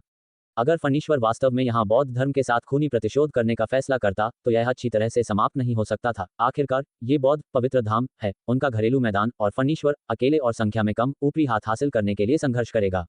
अगर वह अब भागना चाहता है, तो एकमात्र विकल्प फणीश्वर का अनुसरण करना और छोड़ना है। वीर की निगाहें चारों ओर घूम गईं, नीचे कई परिचित चेहरे देखे, उनमें यौ पूर्वज और झानतान और ये पूर्वज जैसे अन्य लोग थे जिन्होंने पहले गुस्से में उसका समर्थन करने के लिए बात की थी, लेकिन अभी वे सभी उच्च आकाश को देख रहे थे, संतों के टकराव पर टकटकी लगाए हुए थे, जैसे कि एक समाधि में। केवल एक जोड़ी आंखें उस पर टिकी हुई थीं। जैसे ही उसने देखा, उनकी आंखें तुरंत मिलीं। वीर की आंखें थोड़ी झिलमिलाहट, लीनाक्षी पर मुस्कुराते हुए उसे चिंता न करने का संकेत दिया। वह जानता था कि अब उसके साथ उलझने का समय नहीं है, क्योंकि यह उसे फंसाएगा। खड्ग साधु की सुरक्षा के साथ, और वह खड्ग साधु पवित्र धाम की संत कुमारी थी, बौद्ध धर्म उसे आसानी से छूने की हिम्मत नहीं करेगा। उसने अपनी नजर हटाए, अचानक महसूस किया कि उसके पास अभी भी जुड़वां बुद्ध पुत्र उसके पैरों के नीचे है। उसकी आंखों से एक ठंडी चमक फूट पड़ी। पहले वह बुद्ध पूज्य के हस्तक्षेप के बारे में चिंता के कारण जुड़वां बुद्ध पुत्र पर भारी हाथ डालने में संकोच कर रहा था, लेकिन बाद वाले ने अभी भी बेशर्मी से एक कदम उठाया था। अब उसे और पीछे हटने की जरूरत नहीं थी, और उसकी शारीरिक शक्ति अचानक बढ़ गई। तुम जुड़वां बुद्ध पुत्र, वीर के हत्या के इरादे को भांपकर रंग बदल गया। हालांकि वीर ने पहले उसे दबा दिया था, वह जानता था कि वीर बुद्ध पूज्य पर विचार करते हुए उसे मारने की हिम्मत नहीं करता था, लेकिन अब यह अलग था। उसकी आंखों में सदमा और रोष झलक रहा था, मदद के लिए गरज रहा था, जबकि उसका शरीर अपनी आखिरी बुद्ध दानव आभा के साथ बाहर निकला। लेकिन शाश्वत साधना क्षेत्र ने उसे बेरहमी से एक गड्ढे में कुचल दिया। वीर ने अपना हाथ उठाया, और साधना क्षेत्र के भीतर खड्ग ऊर्जा सुई बिंदुओं की तरह चमकी, जल्दी से जुड़वां बुद्ध पुत्र के शरीर को छेद दिया। खून फूट पड़ा, जुड़वां बुद्ध पुत्र की बढ़ती शक्ति सीधे टूट गई, उसकी खोपड़ी टूट गई, उसका शरीर टुकड़ों में बिखर गया, और एक पल में वह जमीन पर खून का एक पुल बन गया। लेकिन वीर रुका नहीं, ये जानते हुए कि वह रक्त पुनर्जन्म को लागू कर सकता है, लेकिन रक्त पुनर्जन्म की भी अपनी कमजोरियां थीं। अब उसकी खड्ग ज्योति एकत्र हुई, एक अजगर की तरह हथक, पूरे खून को झाड़ते हुए, हर बूंद को अलग करते हुए। इसके अलावा उसने अपने हमले से पहले ही घातक विशेषता को सक्रिय कर दिया था। अब जैसे ही हमलों की आवृत्ति आसमान छू गई, यहां तक कि 1% की संभावना भी बार बार घातक विशेषता को ट्रिगर करने के लिए पर्याप्त थी। खून की हर बूंद नष्ट हो गई, भयानक लूटपाट बल ने पकड़ लिया, और एक बूंद के भीतर से एक भयभीत दहाड़ निकली, लेकिन मुश्किल से शुरू हुई, इससे पहले कि वह शांत हो गई। यहाँ की हलचल ने भी कुछ ध्यान आकर्षित किया, और जब उन्होंने युद्ध के मंच पर वीर को जुड़वां बुद्ध पुत्र को खून के स्नान में बदलते देखा, तो चकित चिल्लाहट की एक श्रृंखला गूंज उठी। बौद्ध धर्म का ये शीर्ष राक्षस, एक पुनर्जन्म संत, वीर द्वारा इस तरह मारा गया। मैदान के बाहर विमल और कई अन्य बौद्ध अर्ध संतों ने भी यहाँ के झटके को देखा। चकित होकर वे रोष के साथ फूट पड़े और वीर की ओर दौड़े।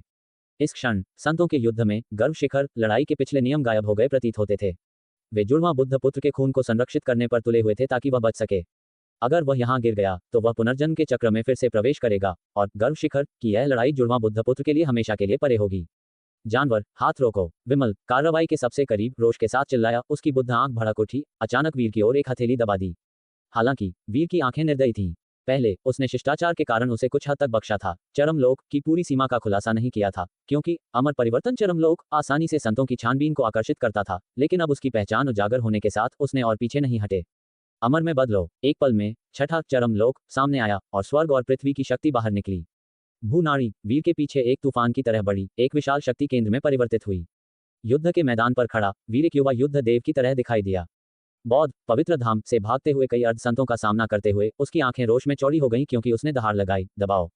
शाश्वत साधना क्षेत्र ने खुद को प्रकट किया, एक स्वर्ग और पृथ्वी भट्टी जैसा दिखता था, अंतहीन खड्ग ऊर्जा से घिरा हुआ था। साधना क्षेत्र को क्षैतिज रूप से धकेल दिया गया था। अमर में बदलो अवस्था में अपार शक्ति के तहत साधना क्षेत्र बहुत मजबूत हुआ। वास्तव में इसके भीतर बौद्ध संप्रदाय के सभी अर्धसंतों को दबा दिया। साधना क्षेत्र हमले से डरता नहीं है, भले ही कई अर्धसंत एक साथ हमला करें, वे अभी भी साधना क्षेत्र द्वारा अवरुद्ध और दबाए जाते हैं। इस दृश्य को देखकर अनगिनत लोगों ने फिर से अपनी आवाज खो दी। क्या ये वास्तव में युवा व्यक्ति का वास्तविक रुख है, उसकी वास्तविक शक्ति? वीर ने कई अर्धसंतों को दबा दिया, लेकिन अपनी हरकतों को नहीं रोका, फिर भी तेजी से जुड़वां बुद्ध पुत्र के खून को नष्ट कर रहा था, और एक पल में उसने उसके सारे खून को तोड़ दिया। विरोधी का खून उसका दिव्य रक्त नहीं था, इसलिए इसे खत्म करना आसान था। ये सब एक पल में हुआ, और जब खून का आखिरी हिस्सा भी खत्म हो गया, तो हरितदीप बुद्ध ने अपनी भौहें नीची कर ली, उसकी आंखों में क्रोध का एक संकेत उभरा। उसने अपना हाथ उठाया, वीर की ओर हरी दीपक के तेल का एक छोटा सा हिस्सा झटक दिया। ये दीपक का तेल शाश्वत साधना क्षेत्र के माध्यम से यात्रा किया, रास्ते में हरी लपटों को रगड़ते हुए वीर के साधना क्षेत्र को जला दिया। वीर ने अपने साधना क्षेत्र को जलते हुए महसूस किया, उसकी शक्ति उबल रही थी, उसकी अभिव्यक्ति अचानक बदल गई। उस दीपक के तेल से एक जबरदस्त संत साधना शक्ति को महसूस किया। एक महान संत छोटे को धमका रहा है, और तुम्हें शर्म नहीं आती? फणीश्वर की आवाज सुनाई दी। जिस क्षण हरितदीप पास आया, फणीश्वर का आंकड़ा अचानक वीर के बगल में दिखाई दिया। उसके शरीर को दूर खींच लिया, दूसरी जगह पर टेलीपोर्ट कर दिया, जबकि हड्डी के मज्जा जैसी हरिदीपक की लौ को चुटकी ली। तुम इतने शातिर होने की हिम्मत कैसे करते हो? बुद्ध पूज्य के विचारों ने जल्दी से जांच की कि जुड़वां बुद्ध पुत्र की आभा वास्तव में गायब हो गई थी, वीर द्वारा सफाई से मारा गया। उसे रक्त पुनर्जन्म में सक्षम होना चाहिए था, फिर भी उस पल में वीर द्वारा सभी खून को खत्म कर दिया गया था। नियमों को तोड़ना, बुद्ध पुत्र को मारना, तुम्हारे पाप अमिट हैं। बुद्ध पूज्य ने वीर को देखा, उसकी गंभीर अभिव्यक्ति में एक ठंडक झलक रही थी। फणीश्वर ने ताना मारा, केवल तुम ही नियमों को तोड़ सकते हो, लेकिन दूसरे पलटवार नहीं कर सकते। आज हम पिता और पुत्र अनुपालन नहीं करेंगे। जब वीर कल एक संत बन जाएगा तो हम तुम्हारे साथ हिसाब निपटाने आएंगे। बात करते हुए वह नहीं रुका। अचानक संत साधना लागू की, वीर को घेर लिया और जाने के लिए मुड़ गया। आओ और जाओ जैसे तुम चाहो, यह इतना आसान नहीं है। हरितदीप बुद्ध ने ठंडे ढंग से बड़बड़ाया, फिर भी वे शब्द संत ध्वनियां थे, साधना के नियमों की तरह आम लोगों के कानों में प्राचीन और रहस्यमय फुसफुसाहट के रूप में पड़ते थे, अस्पष्ट थे और अर्थ पर विचार नहीं किया जा सकता था। बौद्ध पवित्र धाम के बाहर नियम और निषेध अचानक उठे। संत पर्वत से एक चकाचौंध भरी बुद्ध ज्योति उठी, फणीश्वर के निशानों की ओर गोली मार दी। फणीश्वर ने एक अजीब आंदोलन तकनीक का इस्तेमाल किया, बिना किसी निशान के घूम रहा था, लेकिन अभी भी बुद्ध ज्योति द्वारा लक्षित था। हरितदीप बुद्ध के माथे पर एक बुद्ध आंख खड़ी देखकर उसका पता लगा रहा था। धमाका। जब बुद्ध ज्योति ने गोली मारी तो फणीश्वर ने इसे थप्पड़ मारकर दूर कर दिया, लेकिन यह एक तूफानी शोर के साथ फट गया, उसके शरीर को हिला दिया। उसकी अभिव्यक्ति थोड़ी बदल गई, उसका आंकड़ा फिर से झिलमिलाया, संत साधना को सक्रिय किया, स्वर्ग और पृथ्वी में अंतराल चुरा रहा था। उसकी रहस्यमय आंदोलन तकनीक पुनर्प्राप्ति खंडहर के माध्यम से थ्रेडिंग के साथ जोड़ा गया। एक पल में वह बौद्ध डोमेन के बाहर हजारों मील दूर दिखाई दिया। वीर के दर्शन में विशाल बौद्ध पवित्र धाम अचानक दूरी में बेहद छोटा हो गया, उसके अपने शक्तिशाली भौतिक शरीर और मजबूत आंखों के कारण। अगर यह एक आम आदमी होता तो इस समय वे उस राजसी बौद्ध संत पर्वत को नहीं देख पाते। वे एक बंजर भूमि में दिखाई दिए। फणीश्वर नहीं रुका, फिर से वीर को ले गया, तेजी से गायब हो गया। बौद्ध संत पर्वत पर हरितदीप बुद्ध की अभिव्यक्ति उदास थी। विरोधी की आंदोलन तकनीक बहुत तेज थी। अपनी आंदोलन तकनीक के लिए जाना जाने वाला यह चोर संत 10 साल पहले स्वर्गिक आपदा से नहीं गुजरा था, फिर भी विभिन्न पवित्र धामों के माध्यम से यात्रा करने में सक्षम था। अब स्वर्गिक आपदा से गुजरने के बाद शायद सर्वोच्च संतों को छोड़कर कोई भी उसे बरकरार नहीं रख सकता था। बस एक संक्षिप्त क्षण में हरितदीप बुद्ध की आंखों ने भी विरोधी की आभा का ट्रैक खो दिया। फणीश्वर जल्दी आया और जल्दी से चला गया। जैसे ही उसने वीर को दूर ले गया, बौद्ध संत पर्वत पर महान युद्ध भी इस प्रकार बंद हो गया। इस क्षण हर कोई चकित था, होश में आ रहा था। अनगिनत लोगों ने चारों ओर देखा, चोर संत के आंकड़े को देखने का प्रयास किया, लेकिन कुछ भी नहीं देखा। युद्ध के मैदान पर अद्वितीय युवा व्यक्ति भी चला गया। उस वीर को चोर संत ने दूर कर दिया है। कितना भयानक! क्या यह एक संत की लड़ाई है? पूरी तरह से समझ से बाहर है, लेकिन बहुत चौंकाने वाला महसूस हुआ। संत की लड़ाई की तुलना में मैंने अभी देखा कि वीर ने वास्तव में साधना क्षेत्र का इस्तेमाल कई बौद्ध अर्ध संतों को दबाने के लिए किया था। क्या मेरी आंखों में कोई समस्या है?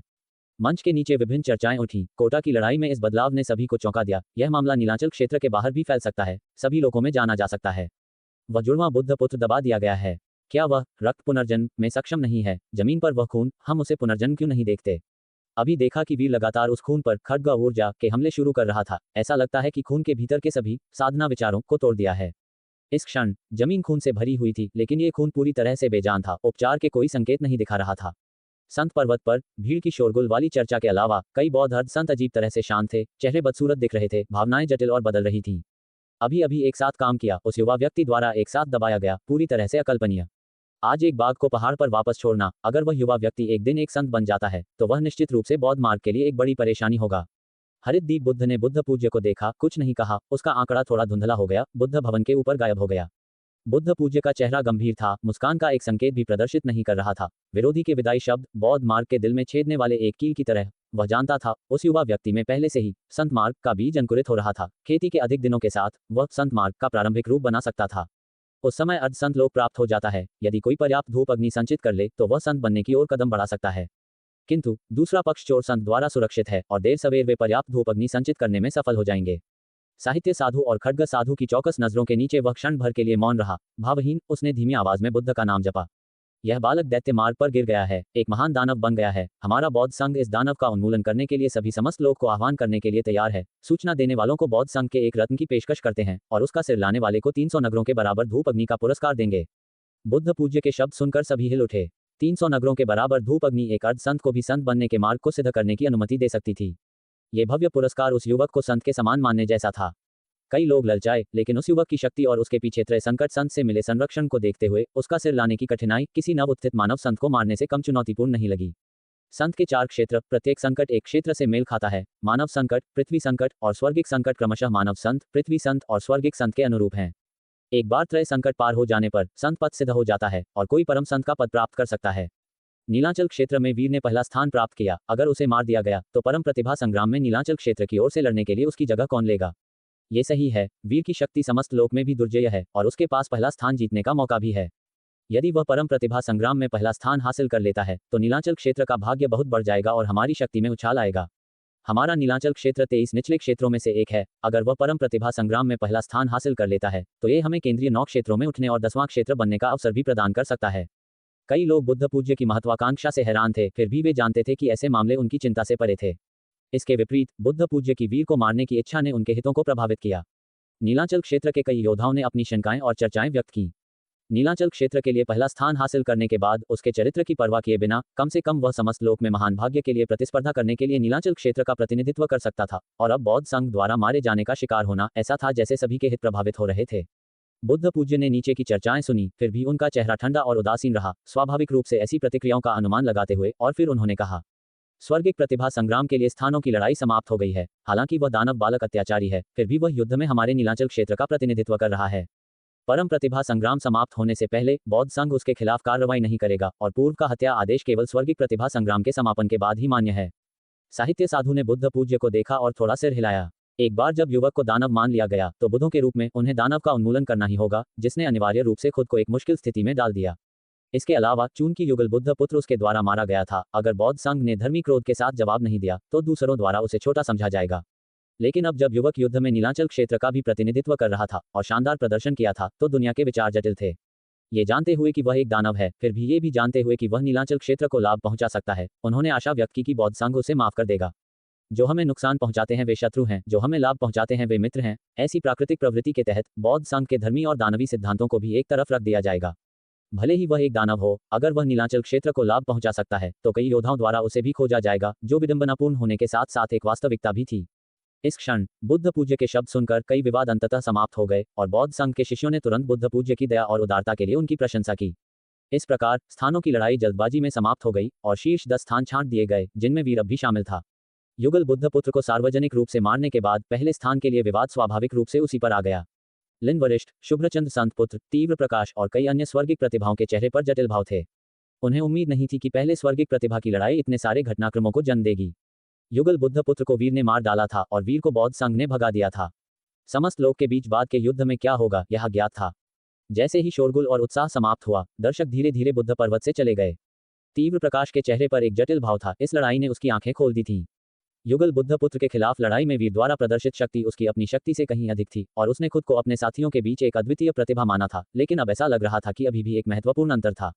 अगर समस्त लोक संग्राम में अंतिम शीर्ष 10 में राक्षसों का ये स्तर था तो उसे डर था कि उस पद तक पहुंचने की उसकी कोई आशा नहीं होगी। एकांत, साधना। तीव्र प्रकाश ने दांत पीसे और जाने के लिए मुड़ा। लिन वरिष्ठ और अन्य स्वर्गिक प्रतिभा भी बहुत उत्तेजित थे और उस अद्वितीय आकृति की छाया उनके दिमाग में बनी रही। एक एक करके वे पहाड़ से चले गए। 6 महीने बाद जब समस्त लोक के बीच वास्तविक लड़ाई शुरू हुई तो एक और स्तर पर चढ़ने की उम्मीद कर रहे थे। खड्ग साधु ने अपने शिष्य पर एक नजर डाली। रिया के चारों ओर साधना आकर्षण को अनियमित रूप से झिलमिलाते हुए देखा, जैसे उसके विचार हिल गए हों। वह थोड़ा भौचक्का हो गया, रिया को लपेटा और उसे खड्ग साधु पवित्र धाम वापस ले गया। और शुभ्रचंद संत पुत्र और अन्य स्वर्गिक प्रतिभा, अर्धसंत यादव पूर्वज और अन्य के साथ खड्ग साधु पवित्र धाम में भी पीछे हट गए। चूंकि बौद्ध पवित्र धाम में ये लड़ाई समाप्त हो गई थी, नीलांचल क्षेत्र के विभिन्न हिस्सों में चर्चाएं फली फूली। अनगिनत लोग लड़ाई के विवरण के बारे में बात कर रहे थे।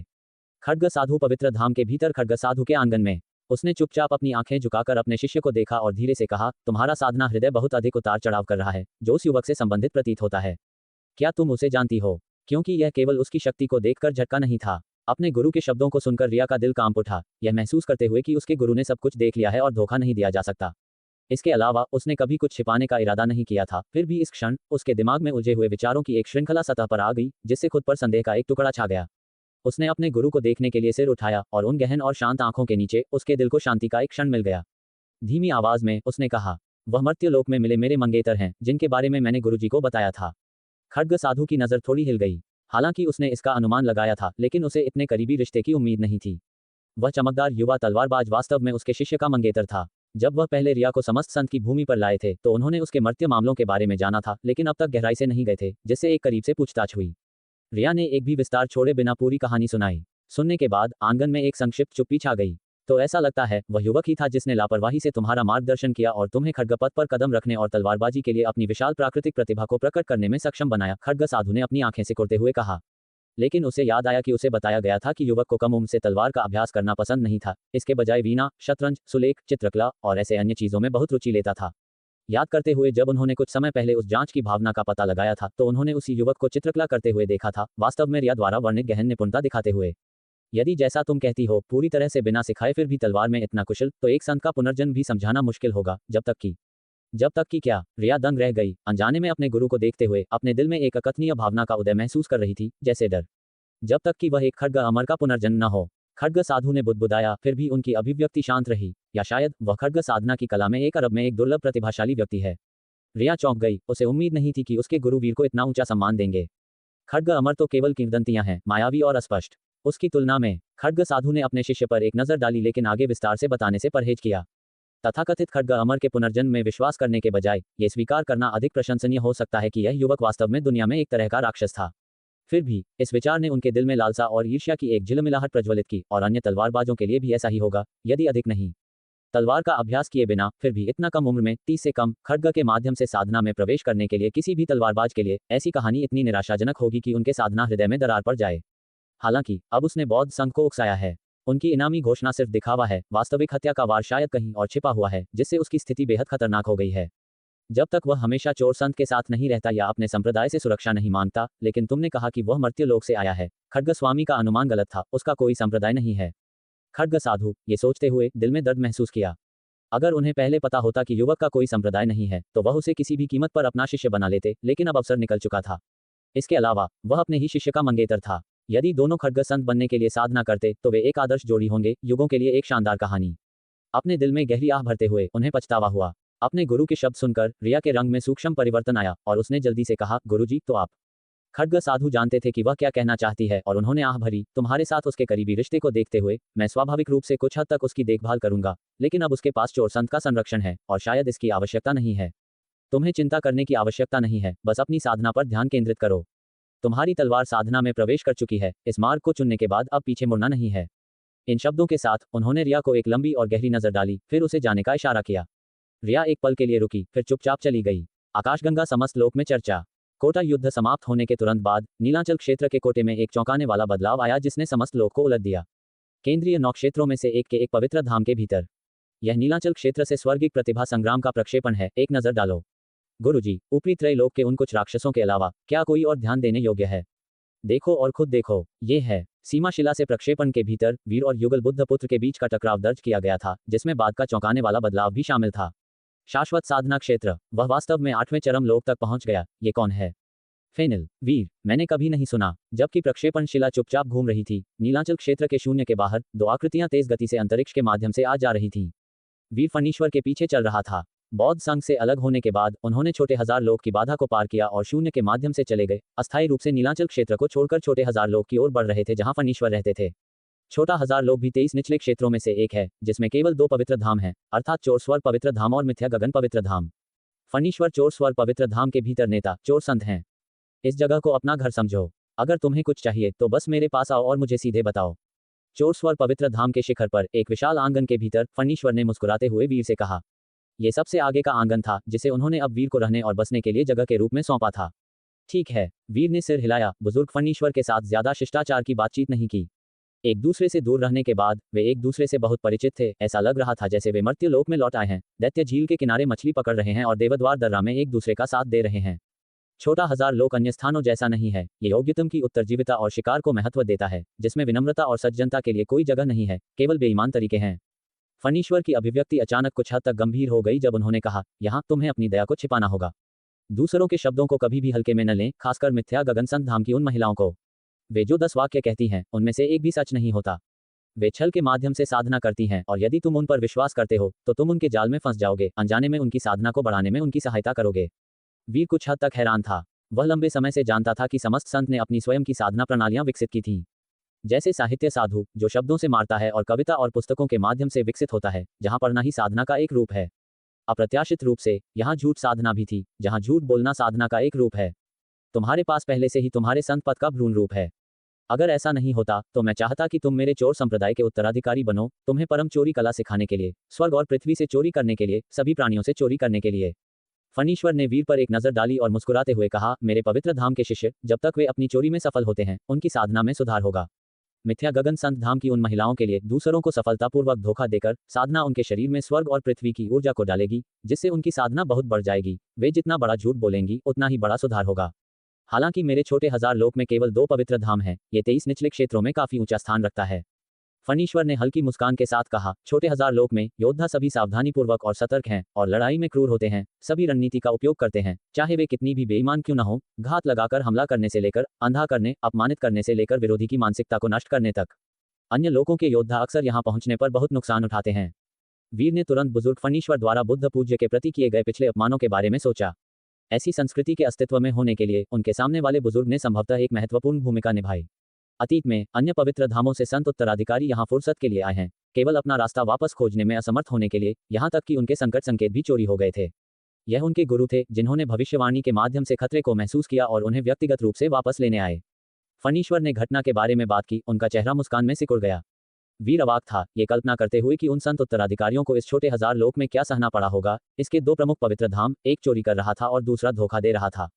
बुजुर्ग फणीश्वर, आप मुझे भी अपनी कुछ चोरी कला क्यों नहीं देते? वीर ने कहा। फणीश्वर चकित रह गए, लेकिन क्या तुम्हारे पास पहले से ही तुम्हारे संत पद का भ्रूण रूप नहीं है? अगर तुम मेरी चोरी कला का अभ्यास करते हो तो क्या ये तुम्हें प्रभावित नहीं करेगा? कोई बात नहीं, मेरा संत पद स्वर्ग और पृथ्वी के बीच की सभी चीजों को पवित्र मानता है, फूलों और वृक्षों से लेकर पर्वतों और नदियों तक, प्रत्येक की अपनी सुंदरता है। ये कहावत का पालन करता है, पृथ्वी स्वर्ग की नकल करती है, स्वर्ग साधना की नकल करता है, साधना प्रकृति की नकल करती है, और प्रकृति में सभी चीजें शामिल हैं। वीर ने कहा। उनके कथन का उत्तरार्ध समाप्त होते ही चारों ओर गरज की धीमी गड़गड़ाहट गूंज उठी, मानो साधना की गरज को आह्वान किया जा रहा हो। उनके दिल के भीतर उनके संत पद का भ्रूण रूप का बीज चुपचाप अंकुरित हुआ और तेजी से बढ़ा। साधना की गरज सुनकर फणीश्वर चकित हुए बिना नहीं रह सके, और वीर को ध्यान से देखने के बाद महसूस किया कि वीर के संत पद का भ्रूण रूप पहले से ही स्थिर और अचल था। इसके अलावा साधना की गरज से झटके ने उन्हें भी थोड़ा प्रभावित किया, जिससे उन्हें वीर के संत पद की भयानकता को महसूस करने की अनुमति मिली। तुम्हारा संत पद वास्तव में अन्य संत पथों को शामिल कर सकता है। फणीश्वर अवाक थे, उनके सामने वाले युवक को हमेशा की तरह राक्षसी रूप से प्रतिभाशाली देखकर ऐसा लगा जैसे मर्त्य लोक में वापस आ गए हों। चूंकि ऐसा है तो मैं तुम्हें अपनी परम चोरी कला, चोर स्वर प्रदान करूंगा, फणीश्वर ने वीर से ईमानदारी से कहा। ये देखकर वीर ने अपना हाथ उठाया और गहरा नमन किया। धन्यवाद बुजुर्ग फणीश्वर। दूसरा व्यक्ति उनके लिए गुरु और मित्र दोनों था। हालांकि वे अक्सर मजाक करते थे, कौशल के संचरण के संबंध में वीर अत्यंत गंभीर था। कौशल हल्के में नहीं दिया गया था, यह एक रहस्य साझा करना था, एक विशेषाधिकार जो सीधे शिष्यों को भी आवश्यक रूप से नहीं मिल सकता था। इस बार फणीश्वर ने विनम्रता नहीं बरती, शांति से वीर का गहरा नमन स्वीकार किया और फिर कहा, परम प्रतिभा संग्राम में केवल आधा साल बचा है, समय पलक झपकते ही बीत जाएगा, लेकिन ये तुम्हारे लिए मेरी चोरी कला में महारत हासिल करने के लिए पर्याप्त है। यदि तुम्हारा भ्रूण संत पद खुद को प्रकट करता है और तुम आधे साल के भीतर अर्ध संत लोक में कदम रखते हो, तो परम प्रतिभा संग्राम में नंबर 1 का खिताब निस्संदेह तुम्हारा होगा। वीर ने सिर हिलाया। आखिरकार वह पहले स्थान के लिए लक्ष्य रखते हुए लड़ाई में भाग ले रहा था। वह जीत उन्हें धूप अग्नि प्रदान करेगी जो किसी को तुरंत संत बनने में मदद कर सकती है, जिससे सैकड़ों वर्षों का संचय बच जाएगा। फणीश्वर ने और कुछ नहीं कहा और तुरंत अपने हाथ को उठाया और कानूनों के साथ आंगन को घेर लिया और फिर वीर को कौशल प्रसारित करना शुरू कर दिया। चोर स्वर्ग कला बिना किसी आरक्षण के प्रदान की गई। वे एक दूसरे के सामने बैठे थे, चेतना के सागर के माध्यम से शिक्षाएं पारित कर रहे थे, और चोर स्वर पवित्र धाम की संपूर्ण चोरी कला साधना प्रणाली वीर के सामने प्रकट हुई। वीर अचानक समझ गया और बुजुर्ग फणीश्वर की सरलता की प्रशंसा किए बिना नहीं रह सका। चोरी कला का अभ्यास तलवार या चाकू खेलने के अभ्यास के समान था। अंतर इस बात में निहित था कि क्या अभ्यास किया जा रहा था। चोरी कला के लिए दुनिया में विसर्जन की आवश्यकता थी, खोजने और खोजने के लिए मृत्युओं के बीच भटकना, लेकिन चोरी कला केवल चोरी करती थी, कभी लूट नहीं करती थी। लूट इसके बजाय साधना को बर्बाद कर देगी। चोरी कला के अनेक तरीके वीर के चेतना के सागर में एक एक करके उभरे। सांसारिक वस्तुओं को चुराने के अलावा फैंग शुई और भाग्य को चुराने जैसी उन्नत तकनीकें भी थीं, जैसे किसी शहर की ऊर्जा या एक प्रमुख परिवार की 100 साल की नींव को चुराने के लिए एक फैंग शुई जाल बिछाना। वीर की आंखें चौड़ी हो गईं, चोरी चरित्र की गहरी समझ प्राप्त हुई। ये केवल कुशलता से चोरी करने जितना आसान नहीं है, ये सब कुछ लूटने के बारे में है। कौशल के संचरण के समाप्त होने के बाद वीर इसे अवशोषित करने और धीरे धीरे पचाने के लिए ध्यान में बैठ गया। उसके संत पद का भ्रूण रूप अधिक से अधिक चमक उठा, उसके शरीर के अंदर एक सुनहरी सूखी लता की तरह संघनित होकर शाखाएं निकाल रहा था। इस क्षण 4 या 5 सुनहरे पत्ते के भ्रूण अंकुरित होने लगे। वीर जानता था कि वे सुनहरे पत्ते पाक साधना, कला मार्ग और अन्य का प्रतिनिधित्व करते हैं। चोरी कला के अलावा संगीत, शतरंज, सुलेख और चित्रकला सभी साधना की ओर ले जा सकते थे और उनके संत पद में एकीकृत हो सकते थे। बाहरी लोकों में हलचल। जबकि वीर चोरी कला का अभ्यास करने के लिए शिक्षण प्राप्त कर रहा था, प्रक्षेपण शिला कई पवित्र धामों में घूमने लगी। वीर का नाम तेजी से प्रसिद्ध हो गया था, जिससे समस्त संत की भूमि पर छोटी लहरें उठ रही थीं। मेघलोक में 3 महान पवित्र धामों में से एक शून्य पवित्र धाम के भीतर एक आकृति शून्य पवित्र धाम में एक दरार में बैठी थी, जिसके चारों ओर भयानक अराजक शून्य धाराएं थीं। एक ऐसी जगह जहां साधना कानून लोक में रहने वाले आसानी से कदम नहीं रख सकते थे। अचानक महान साधना से घिरी यह भव्य आकृति ने अचानक अपनी आंखें खोलीं। उसकी आंखें चांदी सफेद थीं, जैसे शून्य उत्पन्न करने वाली आंखें एक तेज ठंडी रोशनी उत्सर्जित कर रही थीं। वह मरा नहीं, वह भौचक्का हो गया, लेकिन उसकी आंखों में गंभीरता दिखाई दी। 10 साल पहले का दृश्य उसके लिए कल जैसा लग रहा था। वह एक हत्यारा में बदल गया था। 10 साल तक शून्य में घात लगाकर बैठा रहा, फिर भी वह युवक अभी भी मरा नहीं था और खिसक गया था। रक्त पुनर्जन्म, दिव्य रक्त अंतिम लोक। क्या ये दिव्य कुल है? कोई आश्चर्य नहीं कि उन्हें कभी अमर कुल के रूप में जाना जाता था। उसकी आंखों में चांदी सफेद फीका पड़ गया, जिससे उसकी ठंडी काली पुतलियां सामने आईं। चोर संत, वह फिर से। शून्य संत की आंखों में हत्या का इरादा दिखाई दिया। यह एक स्वर्गिक संत था जिसने त्रय संकट पार कर लिया था। मूल रूप से, यदि शून्य पवित्र धाम की शक्तियों पर भरोसा नहीं किया जाता, तो वह शायद इसका सामना करने में सक्षम नहीं होता। संतों को मारना मुश्किल है और संत पद को नष्ट करना मुश्किल है। हालांकि वह स्वर्गिक संत नहीं था, लेकिन अपने पवित्र धाम में यह उसका क्षेत्र था। उसे मारने के लिए एक परम संत की आवश्यकता होगी। ऐसे राक्षस को जीवित नहीं छोड़ा जाना चाहिए। परम प्रतिभा संग्राम। मुझे आश्चर्य है कि क्या वह अभी भी भाग लेने की हिम्मत करेगा। उन मूर्ख बौद्धों ने उसे चौंका दिया, लेकिन उसे मारने में विफल रहे और उसे भागने दिया। शून्य संत का चेहरा अंधेरा हो गया। यदि यह बालक नहीं मरा, तो समस्त संत की भूमि पर एक और दिव्य कुल का प्रकट होना शून्य पवित्र धाम के लिए एक विपत्ति होगी। आखिरकार दिव्य कुल की साधना गति भयानक थी और वे उसी क्षेत्रों में खड़े थे। तुम्हें पता होना चाहिए, जबकि उसी क्षेत्र में कई स्वर्गिक प्रतिभाएं हैं। अगर एक पूरा कुल स्वर्गिक प्रतिभाओं से बना होता, तो वह काफी भयानक होगा। उनके पवित्र धाम में स्वर्गिक प्रतिभाएं अनगिनत व्यक्तियों में से चुनी गई थीं, जो विभिन्न राजवंशों, राजकुमारों और इसी तरह के प्राचीन परिवारों से उत्पन्न हुई थीं। केवल आधा साल बचा है। उसने समय की गणना की। उसकी आंखों में ठंडक कम हो गई जब उसने उन्हें फिर से बंद कर दिया। मेघलोक के एक अन्य पवित्र धाम, सैन्य पूर्वज पवित्र धाम में। यह सैन्य विद्यालय का पवित्र धाम था, जो रणनीति और चालाक तरीकों में कुशल था। यह नीलांचल क्षेत्र से प्रसारित एक मामला है। ये वीर है। पवित्र धाम के अंदर कई संत उत्तराधिकारी अपने गुरु से प्रक्षेपण में आकृति को देखकर तुरंत स्तब्ध रह गए। उस भयानक लड़ाई की तुलना में उन्होंने तुरंत पहचान लिया कि तीव्र लड़ाई में आकृति 10 साल पहले से ज्यादा नहीं बदली थी। विशेषताएं थोड़ी अधिक परिपक्व थीं, लेकिन अद्वितीय तीखेपन और जोश, जैसा कि मर्त्य लोक में देखा गया था। वह अभी भी जीवित है, वह वास्तव में मरा नहीं। जी युगंत गहराई से हैरान फिर उत्साहित हो गया। उसके गुरु ने उसे आश्चर्य से देखा। क्या तुम उसे पहचानते हो? मैं अपने गुरु को रिपोर्ट करता हूँ। ये वह स्वर्गिक प्रतिभा है जिसे 10 साल पहले शून्य संत ने मार दिया था, जी युगंत ने तुरंत कहा। उसके गुरु चकित रह गए। उनकी आंखें भी थोड़ी चौड़ी हो गईं। 10 साल पहले की घटना मेघलोक में हुई थी। वे स्वाभाविक रूप से अंदर और बाहर जानते थे, ये सोचते हुए कि ऐसा राक्षस नष्ट हो गया था, फिर भी वह बच गया और अब ऐसी भयानक साधना का खुलासा किया। अप्रत्याशित रूप से ये वह व्यक्ति है। 10 साल बाद वह अभी भी ऐसा राक्षस है। जी युगंत ने प्रक्षेपण में दृश्य को देखा, लेकिन वीर को अपने साधना क्षेत्र के साथ बौद्धों से कई अर्धसंतों को दबाते हुए देखकर उसका चेहरा झटक गया। पवित्र धाम में 10 साल की इस कठिन साधना ने उसकी साधना को आसमान तक पहुंचा दिया था। मर्त्यलोक में वीर को एक तरफ रखते हुए वह वास्तव में एक अपवादात्मक राक्षस स्तर का था, और अब एक संत से शिक्षाएं प्राप्त करने के बाद उसकी साधना और भी बढ़ गई थी। इन 10 वर्षों में उसका सबसे बड़ा पछतावा उस युवक का सामना करने में सक्षम नहीं होना था जिसने उसे अपने मर्त्य शरीर से फिर से हराया था। अप्रत्याशित रूप से पलक झपकते ही उसका विरोधी बच गया था और 10 साल पहले की तुलना में और भी भयानक था। अगर वह परम प्रतिभा संग्राम में भाग ले रहा है, तो ऐसी शक्ति के साथ वह शीर्ष 3 में भी हो सकता है। क्या ये पहले स्थान के लिए पर्याप्त नहीं है? जी युगंत ने आश्चर्य से अपने गुरु को देखा। एक अर्ध संत को दबाना, ऐसे कौशल, फिर भी केवल शीर्ष 3 में रैंकिंग। मैंने सुना है कि इस बार एक परम संत ने लड़ाई में भाग लेने के लिए अवतार लिया है और ऊपरी त्रैलोक में कई राक्षस हैं। उसके गुरु ने थोड़ा सिर हिलाया और कुछ नहीं कहा। जी युगंत थोड़ा चौंक गया, एक गहरी सांस ली और अब इन मामलों पर ध्यान नहीं दिया। ये देखकर कि वीर अभी भी जीवित था, उसके दिल में और खुशी आई। वह वास्तव में अभी भी जीवित है। जियांग जियान को भी अपने गुरु से खबर मिली। उसकी आंखों में कुछ खुशी दिखाई दी। वास्तव में वह शुरू में ही जान गई थी कि वीर नहीं मरा है। जब वह घटना हुई थी, तो उसने चुपके से मर्त्यलोक में अपने पिता को एक संदेश भेजा था, और उसके पिता, हैरान और उग्र, को भी इसके बारे में पता चला था। लेकिन उसके तुरंत बाद महाराजा युग को अचानक याद आया कि वीर मोह नदी में प्रवेश कर गया था। उन्होंने तुरंत वांग परिवार को जांच करने के लिए भेजा और पाया कि मोह नदी से वीर का नाम गायब नहीं हुआ था। महाराजा युग रोमांचित थे और संतों को जासूसी करने से रोकने के लिए इस मामले को राजवंश के सर्वोच्च रहस्य के रूप में सील करने का भी आदेश दिया। पिछले 10 वर्षों से जियांग जियान ने भी इस घटना को अपने दिल में दबाए रखा था, यहाँ तक कि जब वीर को जानने वाले अन्य मित्र उसके पास आहें भरने और अपनी उदासी व्यक्त करने आए, तो उसने जानकारी लीक होने से बचने के लिए इसका खुलासा नहीं किया। एक अर्ध संत को दबाना। प्रक्षेपण में दृश्य को देखकर जियांग जियान के चेहरे पर आश्चर्य दिखाई दिया। 10 साल पहले उस युवक के चरम लोक ने संतों की जांच को आकर्षित किया था, जिससे वह पहले ही उसकी भयानक प्रतिभा की सराहना कर चुकी थी। अब जब 10 साल बीत चुके हैं, तो दूसरा पक्ष और भी भयानक हो गया है। उसे अचानक लगा कि उसके पिता का लोगों का निर्णय सटीक था। कोई आश्चर्य नहीं कि उन्होंने राजवंश को पूर्वजों को दी जाने वाली धूप अग्नि को दूसरे पक्ष में स्थानांतरित कर दिया। ऐसा व्यक्ति वास्तव में संबंध बनाने लायक है। फोल्डेड हैंड्स बुद्ध पुत्र का संकल्प। नीलांचल क्षेत्र के बौद्ध पवित्र धाम के भीतर एक बुद्ध हॉल में जहां रोशनी मंद है और वातावरण गंभीर, बोधिसत्वों की मूर्तियां सीधी खड़ी हैं। बुद्ध पूज्य धीरे धीरे पास आते हैं, कमल मंच पर बैठे हरिद्दीप बुद्ध को देखते हैं और धीरे से आह भरते हैं, कहते हैं ये संकट उसके लिए पार करना मुश्किल है। परम संत बनने का उसका पथ कट गया है। वह अब उस युवक को अपना हृदय दानव मानता है और उसे मारने की कोशिश करता है, दानव अभ्यासी को शुद्ध करने और एक दूसरा संत पद बनाने के लिए। अगर वह इस पथ पर चलना चाहता है तो उसे आगे बढ़ने दें। हरिद्दीप बुद्ध मुड़े नहीं, केवल धीरे से बोले। बुद्ध पूज्य ने उन्हें देखा और थोड़ा सिर हिलाया। फिर बुद्ध पूज्य ने अपना हाथ उठाया और एक सुनहरा अवशेष उनके कस्या की आस्तीन से बाहर निकला। यह अवशेष एक बोधि बीज की तरह, एक अंडे की तरह शुद्ध सोना, शून्य में अचानक बुद्ध की रोशनी के साथ फट गया। चमकदार बुद्ध की रोशनी धीरे धीरे फैल गई, बड़ी हो गई और अंत में ये धीरे धीरे एक मानव रूप में संगठित हो गई। जैसे ही बुद्ध की रोशनी कम हुई, एक युवक की आकृति नग्न रूप से सामने आए, आश्चर्यजनक रूप से युगल बुद्ध पुत्र के रूप में।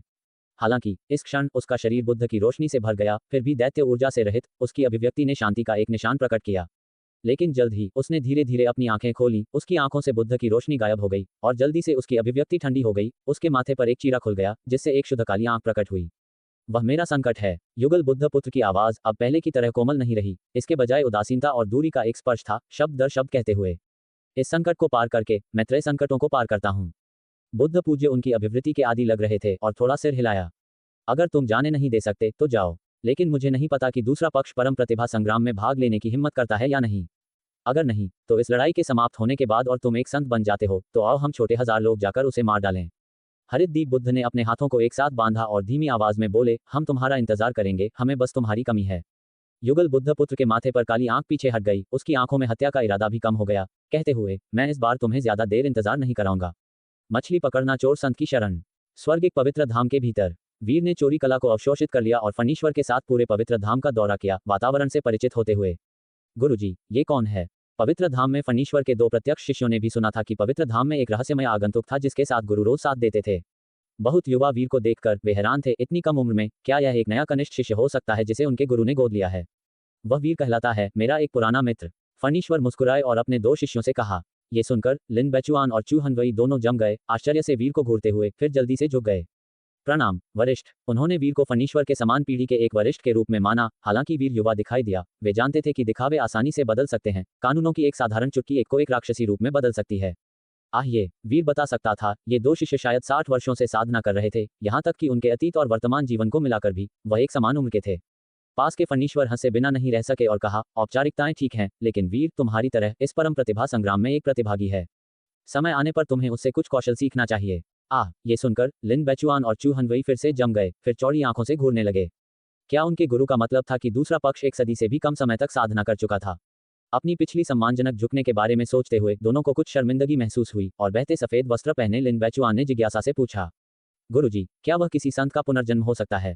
ऐसा नहीं लगता। फणीश्वर ने सिर हिलाया। इन पिछले कुछ दिनों में उन्होंने वीर से इसके बारे में भी पूछा था।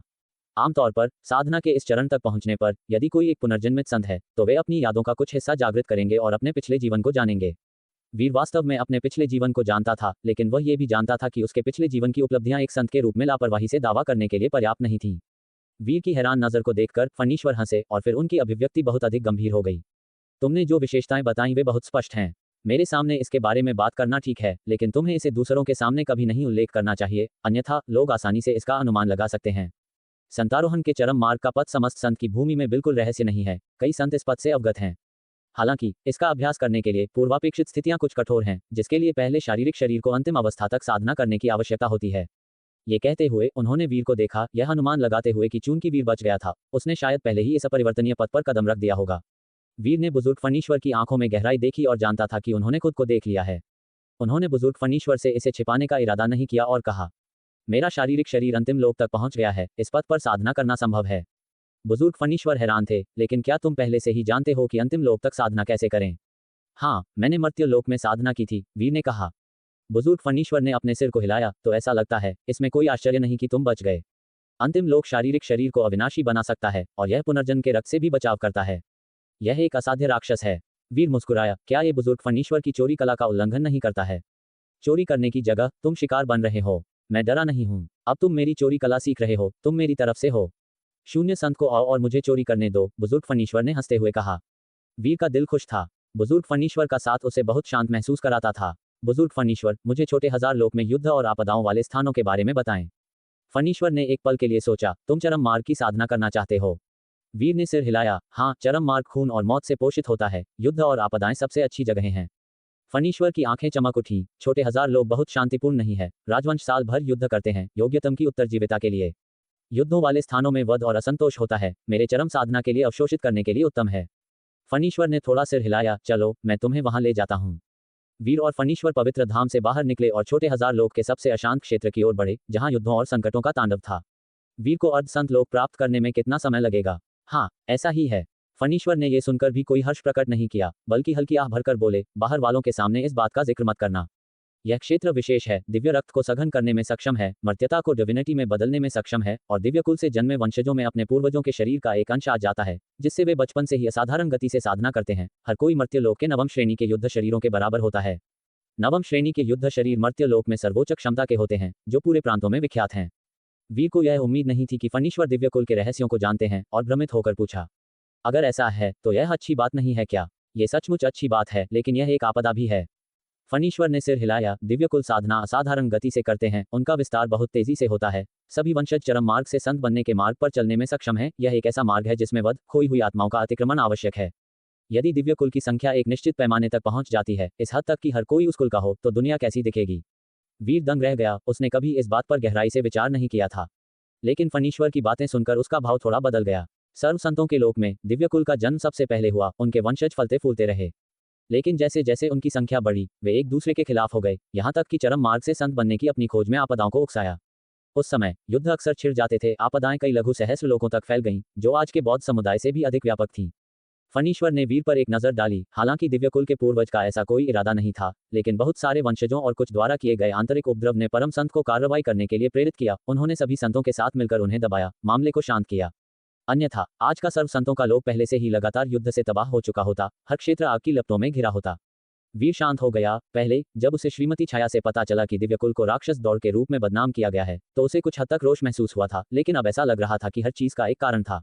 दिव्य कुल की घटना के बाद परम संत ने इस अंतिम क्षेत्र की साधना पर रोक लगाने का आदेश दिया। फणीश्वर ने वीर की ओर देखा, सौभाग्य से शक्ति संचार चरम क्षेत्र द्वारा लाई गई शक्ति इतनी स्पष्ट नहीं है, और साधना की कठिनाइयों के साथ मिलकर जो साधना नहीं करते वे बस इसे छोड़ देते हैं। बहुत से लोग परवाह नहीं करते, लेकिन फिर भी कुछ हैं जो गुप्त रूप से अपना अभ्यास जारी रखते हैं। परम संत आंखें मूंद लेते हैं जब तक कि वे अपने रक्त रेखा को नहीं बढ़ाते और नए कुल स्थापित नहीं करते।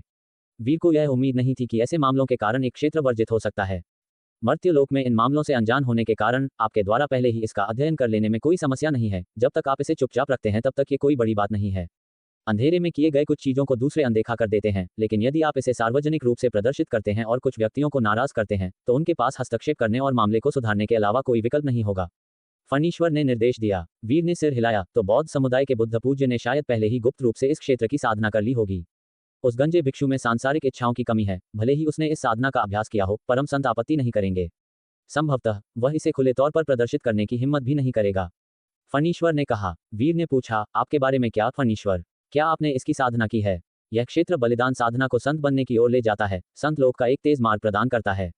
क्या एक साधारण आदेश वास्तव में पूरी दुनिया को इसका अभ्यास करने से रोक सकता है? फणीश्वर ने आह भरी। हालांकि यह शक्ति से संबंधित है, फिर भी ये बहुत सारी परेशानियां आमंत्रित करता है। इसके अलावा अंतिम क्षेत्र की साधना उतनी आसान नहीं है जितना आप सोचते हैं। इस पर उन्होंने वीर को देखा। निशब्द, साधना कोई पाप नहीं है, लेकिन यदि शक्ति वाले कहते हैं कि पाप है, तो पाप है। जैसे राजवंश के कानूनों में त्वरित धन के तरीके सभी कानून की किताबों में लिखे हुए हैं। हर कोई जानता है कि वे जल्दी पैसा कमा सकते हैं, लेकिन कितने उन्हें छूने की हिम्मत करते हैं? उन्हें ऐसा कहते सुनकर वीर तुरंत समझ गया, परम संत की शक्ति सभी संतों के बीच एक सम्राट से कम नहीं थी। बुद्ध पूज्य इसे छूने की हिम्मत करते हैं क्योंकि वह स्वयं एक संत हैं और अत्यंत विवेकपूर्ण हैं।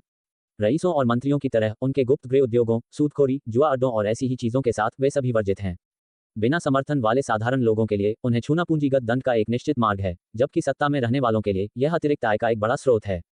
वर्जित चीजों को छूना साहस पर नहीं, बल्कि समर्थन पर निर्भर करता है। चरम मार्ग से संत बनने और धूप साधना के बीच शक्ति का अंतर नगण्य है, अंतर केवल गति में निहित है। फणीश्वर ने वीर की ओर देखा। बौद्ध समुदाय और शून्य संत आपको अपनी आंखों का कांटा मानते हैं और निश्चित रूप से आपको निर्बाध रूप से संतत्व तक चढ़ते हुए नहीं देखेंगे। वे आपकी धूप अग्नि को बाधित करेंगे। लेकिन इस आगामी सर्वोच्च प्रतिभाशाली युद्ध में यदि आप पहला स्थान ले सकते हैं और मौके पर ही संतत्व तक चढ़ सकते हैं, तो ये पूर्व एकत्रित धूप अग्नि है जो आपको सीधे प्रदान की जाती है। वे इसे काट नहीं पाएंगे। वीर ने मन ही मन सोचा कि फणीश्वर में वास्तव में एक पूर्व ज्ञान दृष्टि थी, क्योंकि उन्होंने देखा था कि उनकी अपनी धूप अग्नि कम हो रही थी। जो मर्त्यलोक से आई थी वह बरकरार रही, लेकिन नीलांचल क्षेत्र से आई धूप अग्नि लगातार कम हो रही थी। निस्संदेह बौद्ध समुदाय ने बाद में नीलांचल राजवंश में किसी को उनकी प्रतिष्ठा को नुकसान पहुंचाने और उनकी धूप अग्नि को कम करने के लिए भेजा था। भले ही मैं पहले स्थान के लिए न लड़ूं, इससे कोई फर्क नहीं पड़ता। मेरे पास 10 महान राजवंशों का धूप अग्नि समर्थन है, बस इतना है कि सारी धूप अग्नि पहले ही मेरे द्वारा अवशोषित कर ली गई है। अब मैं धूप अग्नि को उल्टने के लिए एक व्यूह स्थापित करूंगा, इसे आप तक पहुंचाऊंगा। आज से शुरू होकर इसे केवल लगभग 30 वर्षों तक जमा करने से आप संतत्व तक चढ़ने में सक्षम हो जाएंगे। फणीश्वर ने कहा, इस लघु सहस्रलोक में वे यहाँ आने की हिम्मत नहीं करेंगे। यह मेरा साधना क्षेत्र है, जहाँ एक संत अपने ही क्षेत्र में लगभग अजेय होता है। वीर ने उनकी शांत बातों को सुना, लेकिन अपने दिल में आह भरे बिना नहीं रह सका। फणीश्वर वही रहे, उनके प्रति उनकी दया पहाड़ जितनी भारी थी। केवल 30 मिनट के लिए संघर्ष करना भी संतों द्वारा अत्यंत बहुमूल्य माना जाता है, क्योंकि धूप अग्नि स्वयं शक्ति है।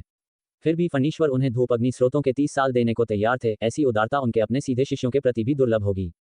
फणीश्वर का इरादा मैं कृतज्ञता के साथ स्वीकार करता हूं, लेकिन मैं अभी भी चरम साधना के मार्ग पर चलने की कोशिश करना चाहता हूं। यदि संभव हो तो दोनों की साधना करना बेहतर होगा। वीर ने कहा, सर्वोच्च प्रतिभाशाली युद्ध में पहले स्थान के लिए लक्ष्य बनाते हुए वह चरम साधना के मार्ग का भी पता लगाना चाहता था। जहां तक फणीश्वर की धूप अग्नि का सवाल है, वह इसे स्वीकार नहीं करना चाहता था। वह दूसरे व्यक्ति की जितनी अधिक परवाह करता था, उतना ही कम वह उन्हें नुकसान उठाना चाहता था। फणीश्वर को वीर की ऐसी मानसिकता की उम्मीद नहीं थी और वह क्षण भर के लिए दंग रह गए। फिर धीरे से बोले, आपकी महत्वाकांक्षाएं वास्तव में जंगली हैं, वास्तव में संत बनने के लिए दोहरी साधना करने का प्रयास कर रहे हैं। मैंने सुना है कि यह अत्यंत कठिन है। ऐसे लोग रहे हैं जिन्होंने कोशिश की, जिनमें वह दिव्य पूर्वज भी शामिल थे, लेकिन सभी विफल रहे हैं। दोनों मार्ग संगत नहीं है और आपका प्रयास व्यर्थ होने की संभावना है। संगत होने में असमर्थ। वीर थोड़ा चौंक गया, क्योंकि उसने चरम साधना शक्ति और धूप अग्नि को अवशोषित करते समय ऐसी स्थिति का सामना नहीं किया था। लेकिन चूंकि फणीश्वर ने इसका उल्लेख किया, वह निश्चित रूप से उन्हें धोखा नहीं देंगे, और शायद इसी कारण से परम संत के आदेश का पालन किया जाना था। आखिरकार, यदि किसी को चरम साधना और धूप अग्नि के बीच केवल एक को चुनना है, तो चरम साधना तेज होने के बावजूद यह आसानी से सार्वजनिक क्रोध को आकर्षित करती है। धूप अग्नि जितनी विश्वसनीय नहीं है। एक पल के लिए शांत रहकर वीर ने फिर धीमी आवाज में कहा, मैं कोशिश करना चाहता हूँ। चरम साधना के अलावा वह ट्रिपल मार्ग बलिदान साधना की कोशिश भी करना चाहता था, जो संत चरम लोक से संबंधित हो सकता है, और वीर इसे चूकना नहीं चाहता था। अगर यह साधना के बारे में है, तो एक ऐसा मार्ग साधना करें जो सीधे स्वर्ग तक पहुंचे। ये देखकर कि वीर अभी भी नहीं मान रहा था, फणीश्वर जानते थे कि वह युवा था, और जवानी का जोश बुरी आत्माओं में अविश्वास का मतलब है। उन्होंने उसे रोका भी नहीं। उन्होंने हमेशा वीर को एक पुराने दोस्त के रूप में माना, उसके साथ एक बड़े की तरह नहीं, बल्कि एक बराबर के रूप में व्यवहार किया। कभी भी अनुभवी व्यक्ति का रवैया नहीं अपनाया कि उसे व्याख्यान दिया जाए। अगर ऐसा है, तो मैं सर्वस्वर्ग युद्ध क्षेत्र के आसन उद्घाटन के बारे में जानता हूं, जहां आप चरम साधना शक्ति को अवशोषित करने और चरम साधना के माध्यम से संत बनने का प्रयास करने के लिए जा सकते हैं। शायद सर्वोच्च प्रतिभाशाली युद्ध के आने से पहले आप संतत्व में बदल जाएंगे, और फिर पहला स्थान लेना आपका पुरस्कार एकत्र करने से ज्यादा कुछ नहीं होगा। फणीश्वर का लहजा बदल गया, वह अपनी पिछली आरामदायक मुस्कान पर लौट आए। सर्वस्वर्ग युद्ध क्षेत्र, हाँ, सर्वस्वर्ग लोक, जहां संत ऊंचे खड़े होते हैं। घर्षण अपरिहार्य है, जिसमें उन राजवंशों के बीच तनाव भी शामिल है। संत व्यक्तिगत रूप से हस्तक्षेप नहीं कर सकते, क्योंकि यह गरिमा और धूप अग्नि को नुकसान पहुंचाता है, और संतों द्वारा कार्रवाई करने से आसानी से व्यापक तबाही हो सकती है, या यहां तक कि आधे क्षेत्र का वध हो सकता है। इसलिए संघर्षों को नीचे वालों द्वारा निपटाने के लिए छोड़ दिया जाता है। संघर्ष अनिवार्य रूप से हत्या और रक्तपात की ओर ले जाते हैं, और सर्वस्वर्ग युद्ध क्षेत्र लाशों के पहाड़ों और रक्त के समुद्रों से भरा हुआ चरम साधना के लिए सबसे उपयुक्त है, फणीश्वर ने कहा। ये सुनकर वीर की आंखें थोड़ी चमकने लगीं। ये वास्तव में चरम साधना के लिए एक दुर्लभ खजाना भूमि थी। एक बार जब आप संत बन जाते हैं, तो मैं भी आराम कर सकता हूँ। अब जब आपकी पहचान प्रकट हो गई है, छठे चरम लोक में होने के कारण, आप अनिवार्य रूप से अन्य संतों की छानबीन को आकर्षित करेंगे, क्योंकि यह अमर दिव्य रहस्यों और सर्व संतों के लोक और अन्य वर्जित की उत्पत्ति से संबंधित है। मैं आपको लघु सहस्र लोक में सुरक्षित रख सकता हूँ, लेकिन एक बार जब आप चले जाते हैं, तो यह बहुत खतरनाक हो जाता है। यदि आप संत बन सकते हैं, तो यह संभवतः कई दुर्भावनापूर्ण इरादों को रोकेगा, और कम से कम आप समान शर्तों पर संवाद करने में सक्षम होंगे, फणीश्वर ने कहा। वीर का भाव गंभीर हो गया। वह जानता था कि संत बने बिना वह मेज पर बैठने के योग्य नहीं था। साधना कानून लोक और यहाँ तक कि एक अर्ध संत की ताकत एक संत से बहुत पीछे थी। यह एक ऐसा अंतराल है जिसे एक या दो चरम लोग भी शायद ही पार सकें। फणीश्वर के साथ चरम साधना मामलों पर चर्चा करने के बाद वीर को तात्कालिकता की भावना महसूस हुई। आगामी सर्वोच्च प्रतिभाशाली युद्ध में वह विभिन्न स्वर्ग गौरवों से नहीं, बल्कि बोधिसत्व संत और उस शून्य संत से दुश्मनों का सामना करेगा। इससे पहले कि ऐसा होता, उसे पर्याप्त शक्ति जमा करनी थी। इस तात्कालिकता के प्रकाश में वीर ने फणीश्वर के लिए पेंटिंग करने के लिए अपना पेंटिंग बोर्ड निकाला। वीर के गंभीर व्यवहार को देखकर फणीश्वर हल्के से हंसे बिना नहीं रह सके। अगर आकाश भी गिर जाए तो भी घबराते नहीं, वही स्वभाव। शायद ऐसा ही स्वभाव इतनी तेजी से साधना करने की अनुमति देता है, फणीश्वर ने मजे से सोचा। उसे रोका नहीं, उन्हें वीर के कार्यों में कुछ भी अनुचित लगा। वीर की शक्ति ने पहले ही साधना के अपने दृष्टिकोणों और तरीकों को साबित कर दिया था, बाहरी लोगों के हस्तक्षेप की आवश्यकता के बिना। कड़ी मेहनत दूसरों के लिए उपयोगी है, लेकिन उन शीर्ष स्तरीय राक्षसों के लिए उनके पास साधना के अपने तरीके हैं। जल्द ही वीर ने फणीश्वर के लिए पेंटिंग खत्म कर दी, लगभग 400,000 अनुभव प्राप्त किया। इसने उनके कलात्मक मार्ग अनुभव बार को फिर से आगे बढ़ाया। लगातार पेंटिंग करने के बाद, दसियों पेंटिंग बाद, वीर ने फणीश्वर से कुल 2 मिलियन से अधिक अनुभव प्राप्त किया। एक बार में अनुभव बार का आधा हिस्सा भर गया। फणीश्वर ने वीर के उत्साही व्यवहार को देखा और उसे नहीं रोका। हालांकि पेंटिंग के दौरान उन्हें लगा जैसे कुछ उनसे खींचा जा रहा है, उन्होंने परवाह नहीं की। छोटे लड़के की खुशी ही मायने रखती थी। एक बार जब पेंटिंग खत्म हो गई तो वीर ने फणीश्वर को सौंपे गए कार्य के बारे में खबर आई। उन्हें कई प्रसिद्ध पेंटिंग और शतरंज मैनुअल मिले और वीर विनम्र नहीं थे, उन्हें खजाने का मूल्यांकन करने की तरह एक एक करके देखते थे और वास्तविक उत्कृष्ट कृतियां जिन्हें जोड़ा जा सकता था उन्हें पैनल में एकत्र किया गया। उनके पैनल में अब 4 या 5 नई ज्ञानकोश विशेषताएं थीं, जिनमें मतिभ्रम हमले, परिवर्तन हमले और एक और अत्यंत शक्तिशाली विशेषता शामिल थी जो शक्ति बल को शारीरिक कठोरता में बदल सकती थी। यह विशेषता वीर के लिए एक रहस्योद्घाटन थी। वह जानता था कि कुछ साधना तकनीकें भी इसे प्राप्त कर सकती हैं, लेकिन साधारण प्रभावों के साथ। 10% शक्ति बल को बदलने से केवल 2 या 3% शारीरिक कठोरता में वृद्धि होगी, जो नुकसान के लायक नहीं है। इसके अलावा युद्ध में शारीरिक कठोरता में वृद्धि कम होती है और कोई भी दिव्य अस्त्र छेद सकता है। लेकिन वीर अलग था। उनके शरीर को अत्यधिक परिष्कृत किया गया था, जो अंतिम क्षेत्र तक पहुंच गया था, जिसकी ताकत संत हृदय के सबसे कीमती खजानों के बराबर थी। इस विशेषता के साथ संयुक्त और अमर में बदलने के साथ ब्रह्मांड शक्ति को खींचते हुए उनका भौतिक शरीर शक्ति के एक अविश्वसनीय स्तर तक पहुंच जाएगा, यहां तक कि एक साधना विपत्ति सम्राट अस्त्र भी उन्हें नुकसान नहीं पहुंचा सकता। वीर ने फणीश्वर से सीखा कि सभी संतों के लिए भी साधना विपत्ति सम्राट अस्त्र अत्यंत दुर्लभ थे। ये मानव निर्मित दिव्य अस्त्र नहीं थे, बल्कि ब्रह्मांड द्वारा पोषित थे, विपत्तियों से जन्मे थे, जिनमें ब्रह्मांड साधना आकर्षण था और लाखों वर्षों में ब्रह्मांड का संघनित सार थे। उनके हाथ में योग्यता खड्ग एक साधना विपत्ति सम्राट अस्त्र का एक टुकड़ा था। हालांकि इसने अपना साधना आकर्षण खो दिया, फिर भी ये पर्याप्त रूप से कठोर था। उनके द्वारा अभी अभी अधिग्रहित की गई विशेषता का महत्व घातक विशेषताओं से कम नहीं था। वीर ने आश्चर्य और खुशी महसूस की, जैसे उन्हें शक्ति का एक स्रोत मिल गया हो। लेकिन वह जानता था कि यह फणीश्वर द्वारा उनके लिए खोजे गए लोगों द्वारा प्राप्त किया गया था। अगर उन्हें खुद से खोज करनी होती तो वह निश्चित रूप से इसे चूक जाते या बहुत लंबा समय बिताते, जिसका उपयोग अन्य मार्शल कलाकारों द्वारा साधना के लिए किया जा सकता था। चित्रकार की रंग मिलाने की पटिया कला और शतरंज, राजकुमारी होंग्यू। उल्लेखनीय शतरंज रिकॉर्डों के अलावा फणीश्वर ने वीर के लिए एक राजकुमारी को भी ढूंढा। ये राजकुमारी राजवंश से होंग्यू है, बचपन से ही प्रतिभाशाली लड़की के रूप में प्रसिद्ध है जो सितार, शतरंज, सुलेख और चित्रकला में अच्छी तरह से वाकिफ है, विशेष रूप से शतरंज साधना में निपुण है। फणीश्वर एक लाल पोशाक में एक सुंदर महिला को वीर के आंगन में लाए। ये सुनकर वीर की आंखें थोड़ी चमक उठीं। राजकुमारी होंग्यू ने अपने सामने के युवा को देखा, उसे थोड़ा असंतोष महसूस हुआ क्योंकि वह उसे टकटकी लगाए देख रहा था, लेकिन उसने इसे प्रदर्शित नहीं किया।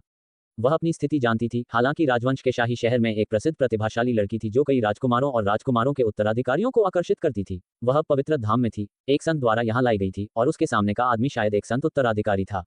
एक संत उत्तराधिकारी के सामने उसकी स्थिति नगण्य थी। जिस बात ने उसे निराश किया वह ये थी कि अप्रत्याशित रूप से ये संत उत्तराधिकारी उन राजकुमारों और राजकुमारों के उत्तराधिकारियों जितना शांत नहीं था, जिन्होंने कम से कम अपने अवांछनीय विचारों को छिपाया था, जबकि यह युवा पूरी तरह से पारदर्शी था। राजकुमारी होंग्यू संत उत्तराधिकारी को प्रणाम करती है। हालांकि आंतरिक रूप से निराश, होंग्यू ने बाहरी रूप से एक चतुर और आराध्य व्यवहार दिखाया। मैं एक संत उत्तराधिकारी नहीं हूं, बस मुझे युवा स्वामी कहो, वीर ने कहा। राजकुमारी होंग्यू चौंक गई। उसकी आंखों में आश्चर्य दिखाई दिया क्योंकि उसने धीरे से उसे युवा स्वामी कहा, फिर अपने बगल के बुजुर्ग आदमी की ओर देखा। फणीश्वर ने वीर को देखकर मुस्कुराया। मैं इस व्यक्ति को तुम्हारे लिए छोड़ दूंगा, तुम उसे अपनी इच्छानुसार इस्तेमाल करो। ये कहकर वह फिर मुड़े और चले गए। वीर ने मन ही मन आह भरी, महसूस किया कि फणीश्वर उनके प्रति असाधारण रूप से विचारशील और चिंतनशील थे। फणीश्वर के चले जाने के बाद उन्होंने अपने सामने की महिला को बुलाया, यहाँ आओ। राजकुमारी होंग्यू, लेकिन वह आज्ञाकारी ढंग से चली गई। हालांकि वह मासूम थी, राजवंश के सम्राट द्वारा व्यक्तिगत रूप से एक संत को सौंपी गई थी, उसने विरोध करने की हिम्मत नहीं की।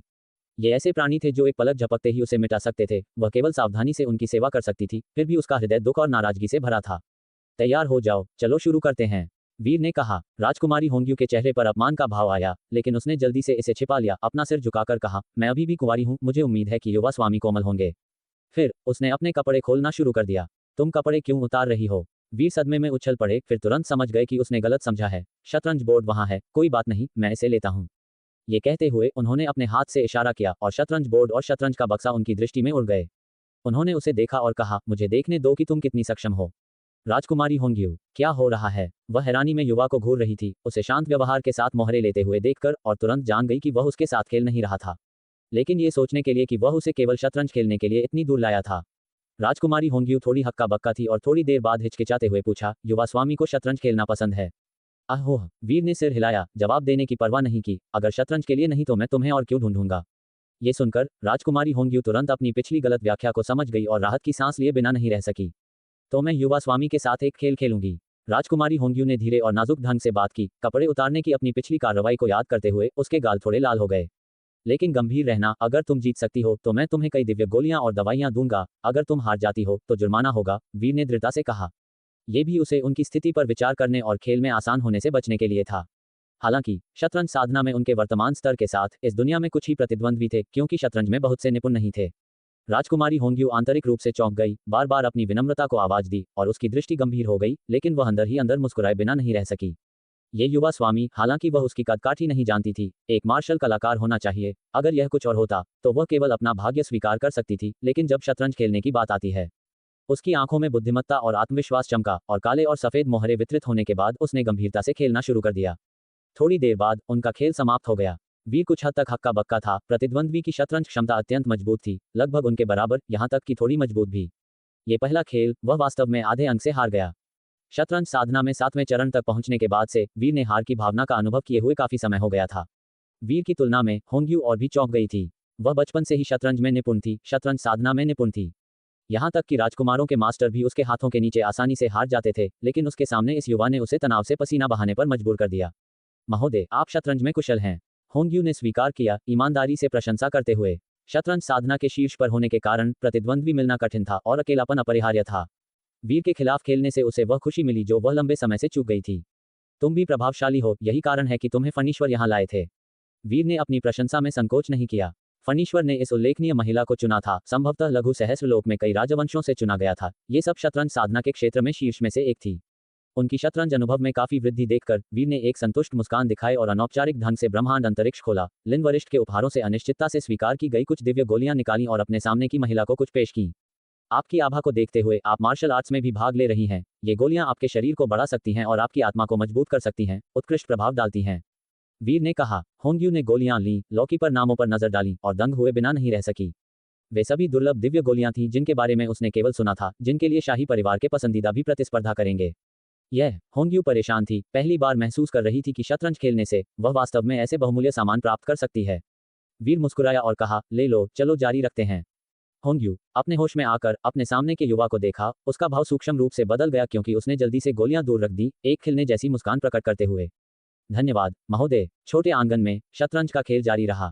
शतरंज साधना के लिए मानसिक परिश्रम की आवश्यकता थी। जब होंग्यू थक जाती थी तो वीर पेंटिंग करते थे या फणीश्वर के साथ मछली पकड़ने जाते थे, एक बहुत ही संतुष्टिदायक जीवन जीते थे। आंख झपकते ही आधा महीना बीत गया, सर्वोच्च प्रतिभाशाली युद्ध तक 5.5 महीने बाकी थे। एक दिन फणीश्वर वीर की तलाश में आए, यह उल्लेख करते हुए कि सर्वस्वर्ग युद्ध क्षेत्र खुल गया था और वह वीर को अंदर भेज सकते थे। यह एक विशेष क्षेत्र था, ब्रह्मांड के कानूनों द्वारा बाधित, संतों के लिए अगम्य, इसलिए संतों को गुप्त रूप से परिणामों को प्रभावित करने से रोकने के लिए सर्वस्वर्ग युद्ध क्षेत्र के रूप में चुना गया था। वीर के अलावा फणीश्वर के 2 शिष्य लिन वरिष्ठ और चंद्रहास भी प्रशिक्षण के लिए सर्वस्वर्ग युद्ध क्षेत्र में प्रवेश करने वाले थे। जबकि पवित्र धाम में झड़प या पीछे हटना कौशल और साधना क्षेत्र को बढ़ा सकता था, सर्वस्वर्ग युद्ध क्षेत्र वास्तविक युद्ध कौशल को तेज करने का स्थान था। फणीश्वर के 2 शिष्यों के अलावा झूठा आकाश पवित्र धाम से 4 अन्य संत उत्तराधिकारी और संत कुमारियां भाग ले रहे थे। वीर सहित कुल 7 हो गए। वीर ने फणीश्वर से पूछा कि क्या होंग्यू को भी साथ लाया जा सकता है। वह लड़ने के लिए सर्वस्वर्ग युद्ध क्षेत्र नहीं जा रहे थे, बल्कि चरम साधना शक्ति को अवशोषित करने के लिए जा रहे थे। शतरंज खेलते समय भी वह आत्मसात कर सकते थे, बिना संघर्ष के दोनों को संभालते हुए। वह जगह खतरनाक है, वह केवल 15 कोस क्षेत्र में है। अगर उसकी रक्षा करने वाला कोई नहीं है तो मुझे डर है, फणीश्वर ने कहा। सर्वस्वर्ग युद्ध क्षेत्र की विस्तृत स्थिति के बारे में पूछने के बाद वीर ने बस मुस्कुराया और कहा, एक बार जब हम वहां पहुंच जाते हैं तो हम आराम करने के लिए एक जगह ढूंढेंगे और मैं उसकी रक्षा करूंगा। वीर की ताकत पर विचार करते हुए सर्वस्वर्ग युद्ध क्षेत्र में कोई भी उसे खतरा पैदा करने वाला दुर्लभ था, सिवाय उन पुराने संतों के जिन्होंने हजारों सालों तक निराशापूर्वक अभ्यास किया था लेकिन अभी तक संत लोक में प्रवेश नहीं किया था। ठीक है, तो अपनी योजना का पालन करो, फणीश्वर ने और कुछ नहीं कहा। भले ही होंग्यू को कोई दुर्भाग्य मिला, वह परवाह नहीं करेंगे।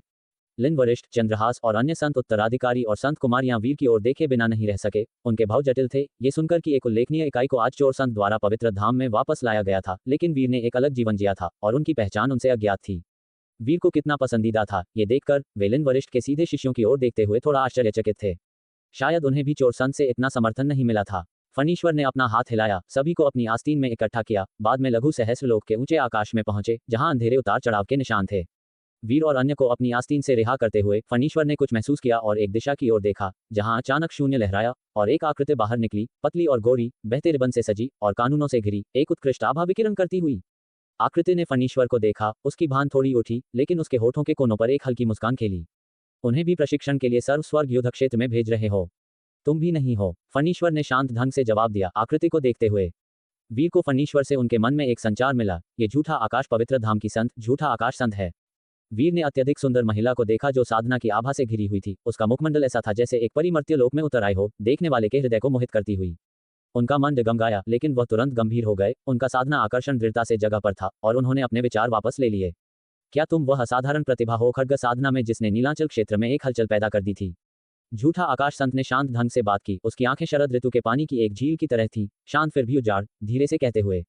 ये सुनकर लिन वरिष्ठ और अन्य वीर की ओर देखे बिना नहीं रह सके। वे पहले से ही जानते थे कि उनका एक रहस्यमय पृष्ठभूमि था, फिर भी उनकी उत्पत्ति का पता नहीं लगा सके। लघु सहस्रलोक में एक ज्ञात आकृति नहीं, फिर भी झूठा आकाश संत उनके बारे में जानती थी। मेरे वरिष्ठ को मेरा सम्मान, वीर ने अपनी स्वीकृति में सिर हिलाया। झूठा आकाश संत ने एक पल के लिए वीर पर अपनी निगाह टिकाई, फिर हल्का सा मुस्कुराया, कहते हुए, वास्तव में आपकी एक असाधारण उपस्थिति है इस सर्वस्वर्ग युद्ध क्षेत्र में। यदि आप मेरे कुछ शरारती लोगों से मिलते हैं तो मुझे उम्मीद है कि आप उन पर दया दिखाएंगे। उनकी बातें सुनकर सबसे पहले आश्चर्यचकित होने वाले झूठा आकाश संत के बगल के संत उत्तराधिकारी और संत कुमारियां थीं। उन्होंने हैरानी में अपने गुरु को देखा। उनके गुरु ने पहले कभी इस तरह से बात नहीं की थी जिससे उनकी अपनी प्रतिष्ठा कम हो, और प्रतिस्पर्धा किए बिना भी उन्होंने उन्हें दूसरे पक्ष से एक निशान नीचे सेट कर दिया था। ये काफी असामान्य था। लिन वरिष्ठ और चंद्रहास ने वीर को आश्चर्य में देखा। इस आदमी के पास किस तरह की पृष्ठभूमि और क्षमताओं थी कि झूठा आकाश संत से ऐसे शब्द निकले। आप मेरी चापलूसी कर रहे हैं वरिष्ठ। यह आपका सम्मानित स्थान पर मेरा पहला यात्रा है और मैं सभी की देखभाल पर भरोसा करूंगा, वीर ने विनम्रता और धीरे से कहा। अगर आपको समय मिलता है तो झूठा आकाश शिखर पर मुझसे मिलने आओ। झूठा आकाश संत मुस्कुराए और वीर के सामने एक हाथ टोकन फेंका। जिन्होंने इसे देखा, सभी के भावों में एक बदलाव आया। एक संत से एक आमंत्रण, उसका क्या महत्व था? वीर की पहचान के बारे में उनकी जिज्ञासा गहरी हुई। उसके पास क्या विशेषज्ञता और पृष्ठभूमि हो सकती थी जिसने एक संत से एक व्यक्तिगत आमंत्रण की गारंटी दी? ये देखकर वीर के पास हाथ टोकन स्वीकार करने के अलावा कोई विकल्प नहीं था। फणीश्वर ने संदेह से कहा, आप छोटी पीढ़ी को भी धोखा नहीं देंगी क्या आप? उनका निहितार्थ स्पष्ट था, ये सुझाव देते हुए कि हाथ टोकन और आमंत्रण गुप्त इरादों के साथ एक ढोंग थे। झूठा आकाश संत ने उन पर एक नजर डाली, एक समन जिसे चोर संत स्वीकार करने की हिम्मत नहीं करता। अगर कोई हिम्मत करता है तो ये दिखाता है कि आपका साहस इस छोटे से भी तुलनीय नहीं है। मैं बस अपनी साधना दान नहीं करना चाहता, फणीश्वर ने नाराजगी से कहा। झूठा आकाश संत की साधना प्रणाली सफल धोखे पर मजबूत होती जाएगी। झूठा आकाश संत ने हल्का सा झुकाव किया, लेकिन अपना हाथ हिलाया, ऊपर आकाश में दरार खोली और अपने शिष्यों से कहा, सर्वस्वर्ग युद्ध क्षेत्र, विभिन्न क्षेत्रों के राक्षस भी प्रवेश करेंगे, सर्वोच्च युद्ध आसन है, सावधान रहना। हाँ गुरु। झूठा आकाश पवित्र धाम से संत उत्तराधिकारियों और संत कुमारियों ने आज्ञाकारी ढंग से जवाब दिया। फणीश्वर ने लिन वरिष्ठ और अन्य को कुछ शब्द सौंपे और फिर वीर से कहा, सावधान भी रहना। हालांकि अंदर कुछ ही हैं जो तुम्हें धमकी दे सकते हैं। यदि तुम लापरवाह होते हो तो भी तुम खतरे में पड़ सकते हो। वीर ने सिर हिलाया। एक बार जब लिन वरिष्ठ और अन्य दरार में प्रवेश कर गए तो वह भी होंग्यू के साथ पीछे हो लिए। सभी के प्रवेश करने के बाद शून्य में केवल फणीश्वर और झूठा आकाश संत बचे। वह जिसने पहले तुम्हारा सच्चा दिल चुराने में मदद की थी, वह ये युवा नहीं होगा क्या? वह झूठा आकाश संत की आंखें चमक उठी, शांत ढंग से फणीश्वर को देखते हुए। फणीश्वर का भाव हालांकि आकस्मिक था, असंभव। वह सिर्फ एक युवा दोस्त है जो मेरे हितों को साझा करता है। झूठा आकाश संत ने उन पर करीब से देखा, लेकिन फिर हंस पड़ी। इतने सालों तक तुम सीखे नहीं हो मेरे सामने झूठ बोलना, क्या तुम्हें एहसास नहीं है? मैं पूरी दुनिया को धोखा दे सकती हूँ, लेकिन दुनिया मुझे धोखा नहीं दे सकती। उसने आत्मविश्वास और आसानी से बात की। फणीश्वर को एक शांत मुखौटा बनाए रखते हुए देखकर उसने झुकाव किया। मैंने तुम्हें पहले भी बताया है, मेरा तुम्हारे लिए एक सच्चा दिल है। तुम इसे जब चाहो ले सकते हो, लेकिन तुम बस बहुत डरपोक हो। फणीश्वर की आंखें अप्रभावित रहीं, उदासीनता से कहते हुए, हमारे काम की पंक्ति स्वाभाविक रूप से कम बहादुर को पसंद करती है। अगर कोई बहुत बहादुर हो जाता है तो वह अब चोरी नहीं है, वह डकैती है। झूठा आकाश संत ने उन पर बारीकी से नजर डाली। निराशा उसकी निगाह में पूरी तरह से छिपी नहीं थी। उनका भाव देखकर वह विचलित रहे। इसके अलावा मैं तुम्हारे शब्दों पर भरोसा नहीं करता।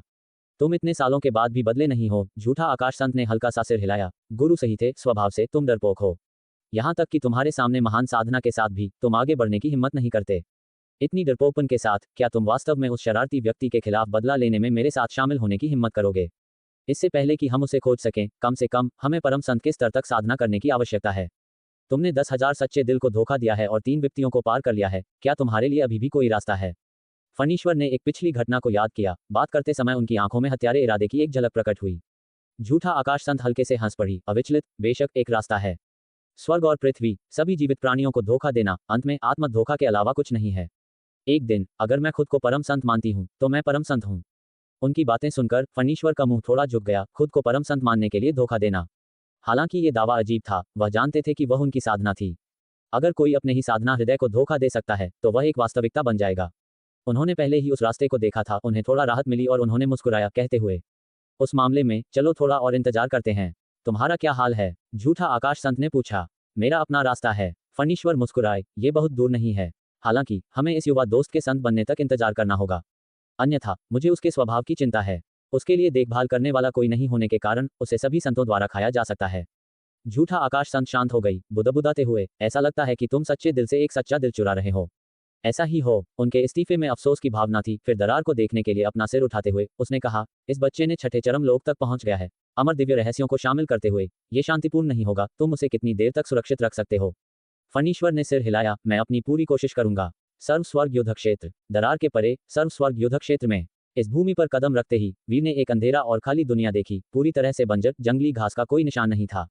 यहाँ की चट्टानें भूरे काले रंग की थीं, जैसे कि वे बाहरी अंतरिक्ष से उल्कापिंड थे, एक उच्च तापमान का उत्सर्जन करते हुए।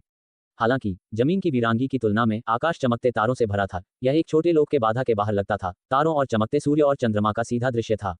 ये लेह घाटी है। घाटी के मुंह में कदम रखना सर्व स्वर्ग युद्ध क्षेत्र में कदम रखना है। लिन वरिष्ठ और अन्य सामने खड़े थे और जाने से पहले लिन वरिष्ठ को अपने गुरु से एक आवाज संचार मिला, उन्हें सर्व स्वर्ग युद्ध क्षेत्र में वीर का अच्छा ध्यान रखने के लिए सौंपते हुए। इससे उन्हें दम घुटता हुआ महसूस हुआ। गुरु के व्यवहार को देखते हुए प्रतिद्वंद्वी की ताकत स्पष्ट रूप से उनकी तुलना में कम नहीं थी। तो फिर क्यों उन्हें इसके बजाय उनका ध्यान रखने के लिए कहा गया था? ये बिना सीमाओं के सच्चा समर्थन लगता था। लिन वरिष्ठ की बातों का पालन करते हुए वीर ने आगे देखा और दो ऊंची चोटियों से घिरी एक घाटी देखी। ये जगह सैनिकों को तैनात करने के लिए तैयार लगती थी। इस घाटी के परे वह जगह थी जहां सर्वस्वर्ग की अराजक लड़ाई हुई थी। वीर की निगाह चारों ओर घूमी। शून्य में हत्या से काले द्वेष के तंतु इकट्ठा हो रहे थे। हालांकि यह जगह युद्ध क्षेत्र पर ही नहीं थी। द्वेष ने पूरे सर्व स्वर्ग युद्ध क्षेत्र में प्रवेश किया और यहां भी एकत्रित किया जा सकता था। ये देखकर उन्होंने हल्का सा मुस्कुराया और लिन वरिष्ठ और अन्य से कहा, आगे बढ़ो, मैं अपने आप घूमूंगा। मेरा इंतजार करने की जरूरत नहीं है। लिन वरिष्ठ ने संदेह से वीर को देखा, जबकि चंद्रहास ने जिज्ञासा से पूछा, झूठा आकाश संत तुम्हें पहले जानती थी? क्या तुम शायद परम संत द्वार के शिष्य हो? वीर रुक गए, सिर हिलाते हुए, मैं किसी भी संप्रदाय से संबंधित नहीं हूँ।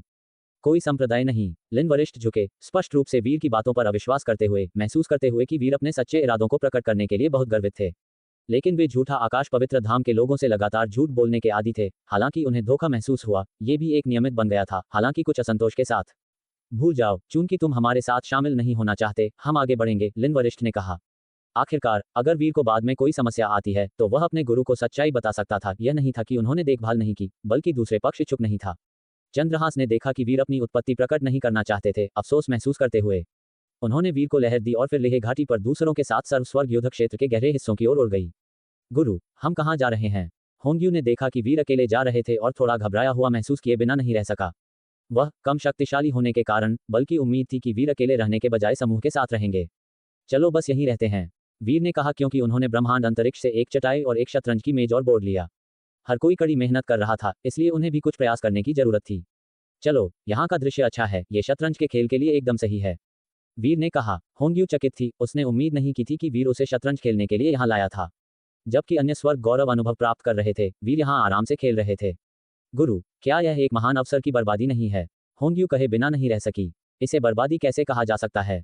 क्या तुम मेरे साथ यहाँ नहीं हो? वीर ने अजीब ढंग से कहा। होंग्यू ये सुनकर शर्मा गई और कहा, लेकिन गुरु को साधना को प्राथमिकता देनी चाहिए।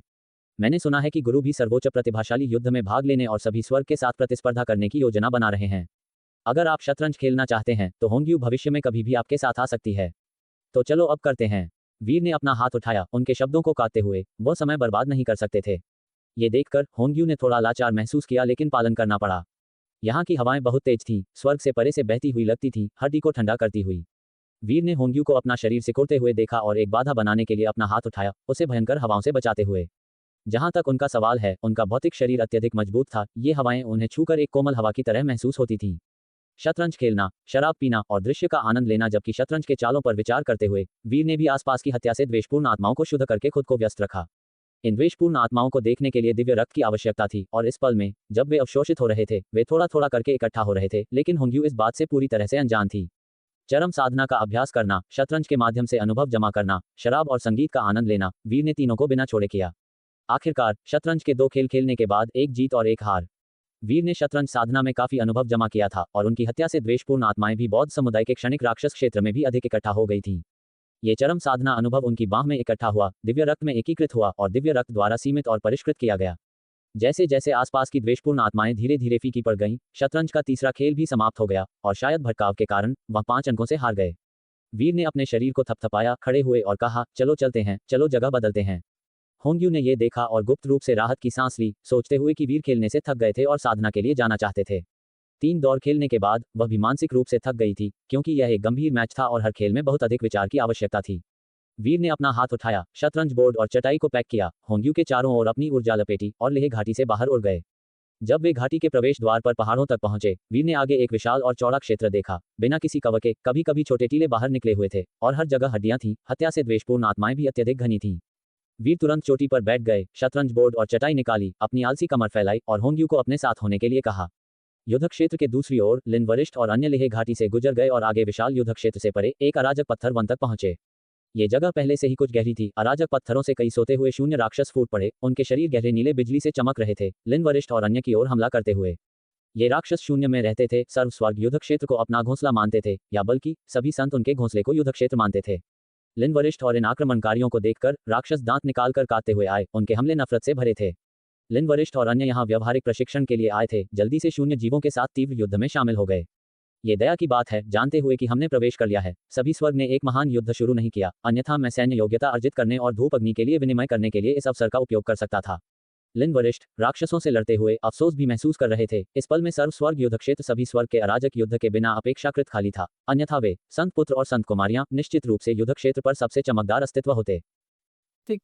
तो दोस्तों, ये था आज का सफर जेएस नोवेल वर्ल्ड के साथ, जहां हर कहानी में होता है ट्विस्ट और थोड़ी सी मस्ती।